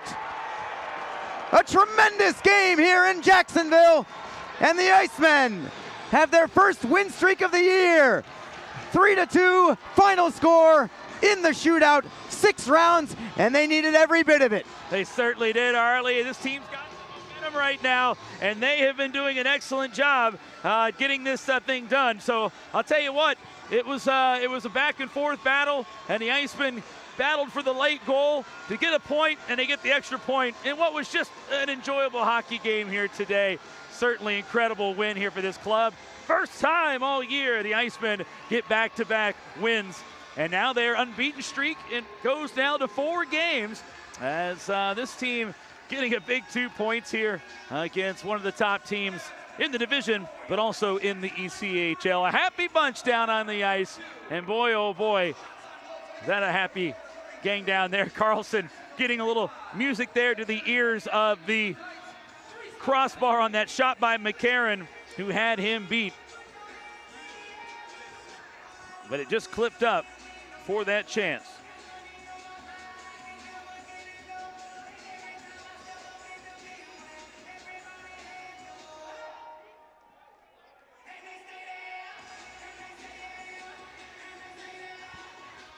So Arlie heads down. He's going to have a chat with our #1 star here today. But we'll recap this game here in just a moment as we head down to Joe Massa, the PA announcer, get his 3 stars announcement. Number 35, Adam Carlson. So Adam Carlson, number 3 star. He was big here your tonight. Number 2 star of the game. Also from your Icemen, he scored the first goal of the night. Number 6, Craig Martin. Craig Martin had a strong game, scored the first goal to kind of set the tone early. And your #1 star of the game, you could have probably guessed it. Number 41 with a game-winning goal in the shootout, Brendan Warren. And of course, Brendan Warren getting the #1 star here, getting the so-called game winner as he lights the lamp in the shootout. He's going to be joined by Arlie downstairs. Let's hear this conversation. Brendan, it came down to a 6-round shootout. You're taking the puck at center ice. What's your mindset? Do you know what you're doing? I Yeah, I kind of had an idea of what I was doing. I wanted to keep it simple because the ice is pretty bad at this point in the game. Just kind of went down there and did a couple stick handles and got a shot off, and it went in. What does it say about this team to be able to come from behind late against a team that is known for their defense, to score late, gain some momentum, and come away with the 2 points? Yeah, it shows a lot of character in our room, and we're finally starting to put things together and get some wins together, and it feels good. Point streak in 4 straight games. Congratulations, Brendan. Thank you. Brendan Warren, your player of the game tonight. And there you have it, Brendan Warren getting his conversation there with Arlie. And a 3-2 win here tonight for the Jacksonville Icemen. Again, they put back-to-back wins together for the first time all season and extend the unbeaten streak, let's say, to 4. But no doubt, what a hard-fought win. Both teams played so well in this game. It was an enjoyable hockey game. And the folks here in downtown Jacks certainly going home much happier here. And again, let's recap how we got here. It was Jacksonville scoring first in this game. It was a minute 8 in. Craig Martin breaking in on the left side circle and snapping his shot. And got past the goaltender who started the game, and Cam Johnson. Just a good shot there on the opposite corner. It picked it in. Minute 8 in. Martin's second of the season, set up by Pierre-Luc Mercier, made it a 1-0 advantage in favor of Jacksonville. Then late in the first, Florida would tie it up. A shot by Ben Masella at 16:22 would beat a screen. Adam Carlson for the tally. Masella's second, set up by Logan Rowe, made it a 1-1 game heading into the second period. In the second, though, both teams made a lot of defensive efforts there, defensive strides, trying to keep one another off the board. More of a defensive mindset, not a lot of chances. Both teams kind of combined for 13 shots in that second period. Neither team was able to light the lamp. We head to the third, and Florida getting an early goal. Justin Auger making his way towards the net, got tripped up. It was going to be a delayed penalty. Blake Winicky, though, picked up the puck in the slot and put it home low past the outstretched leg of Carlson for the tally. And the time of that goal, 3:21. Winicky's 11th of the year, set up by Auger. And it was a 2-1 Florida advantage, and Florida trying to go into shutdown mode. Finally, though, in the last 4 or 5 minutes, Jacksonville started to get some pressure offensively. They continued to press and press. They weren't getting too many shots in on Appleby, who came in relief of Johnson, who left the game injured earlier in the contest. But Appleby, the former Iceman goaltender, didn't see a whole lot of shots, even though the fact that the pressure was starting to mount up on them. Dejan Mingo, though, at 18:43, raced deep into the zone. The defenseman won the battle on the boards, circled the net, and threw it on the backside, just low on that right wing circle, and it was banged home in by Everett Clark, who gets his 4th of the season, coming off a 5-point week last week, and that made it a 2-2 game, the big tying goal. Arlie was calling for the dramatic goal. He got it there to send the game into overtime, and boy, were there some chances on both sides. Another exciting overtime, back and forth we went, and then a good chance set up by Mercier for Mingo. Puck kind of rolled on him. He had a chance to bury it and end it late in the extra session. Just couldn't quite get that one on. I think the puck did take that little bounce on him and affected that chance. That sent the game into the shootout. It's a 3-man shootout, but actually we had 2 shootouts, if you want to put it that way. It went to the 6 rounds and went back and forth. Scoring for Florida, they scored in their first 2 shots. Winicky and Garland scored, but then from that point forward, the 4 Florida shooters, Magwood, Auger, McCarron, and Rowe, cannot get the job done. You can credit maybe some good saves by Carlson there in the shootout, but also the post that or the crossbar there on the shot by McCarron. And as you mentioned, a good kiss there from Appleby on that crossbar. Hedden got a goal in the shootout, as did Dejan Mingo, to keep it alive. Yeah. And again, this team just kept battling back, and they would not go down. And then finally, Brendan Warren, who was the #1 star tonight, gets the eventual game winner. Rowe got the last chance at it. Carlson was able to make the save, and the Icemen pulled out the big win here today. And I think a lot of people in this building, and maybe even the team itself, sure they want to win, but I think with the way this game was, they fought hard against a very good Florida club. They might have been content with,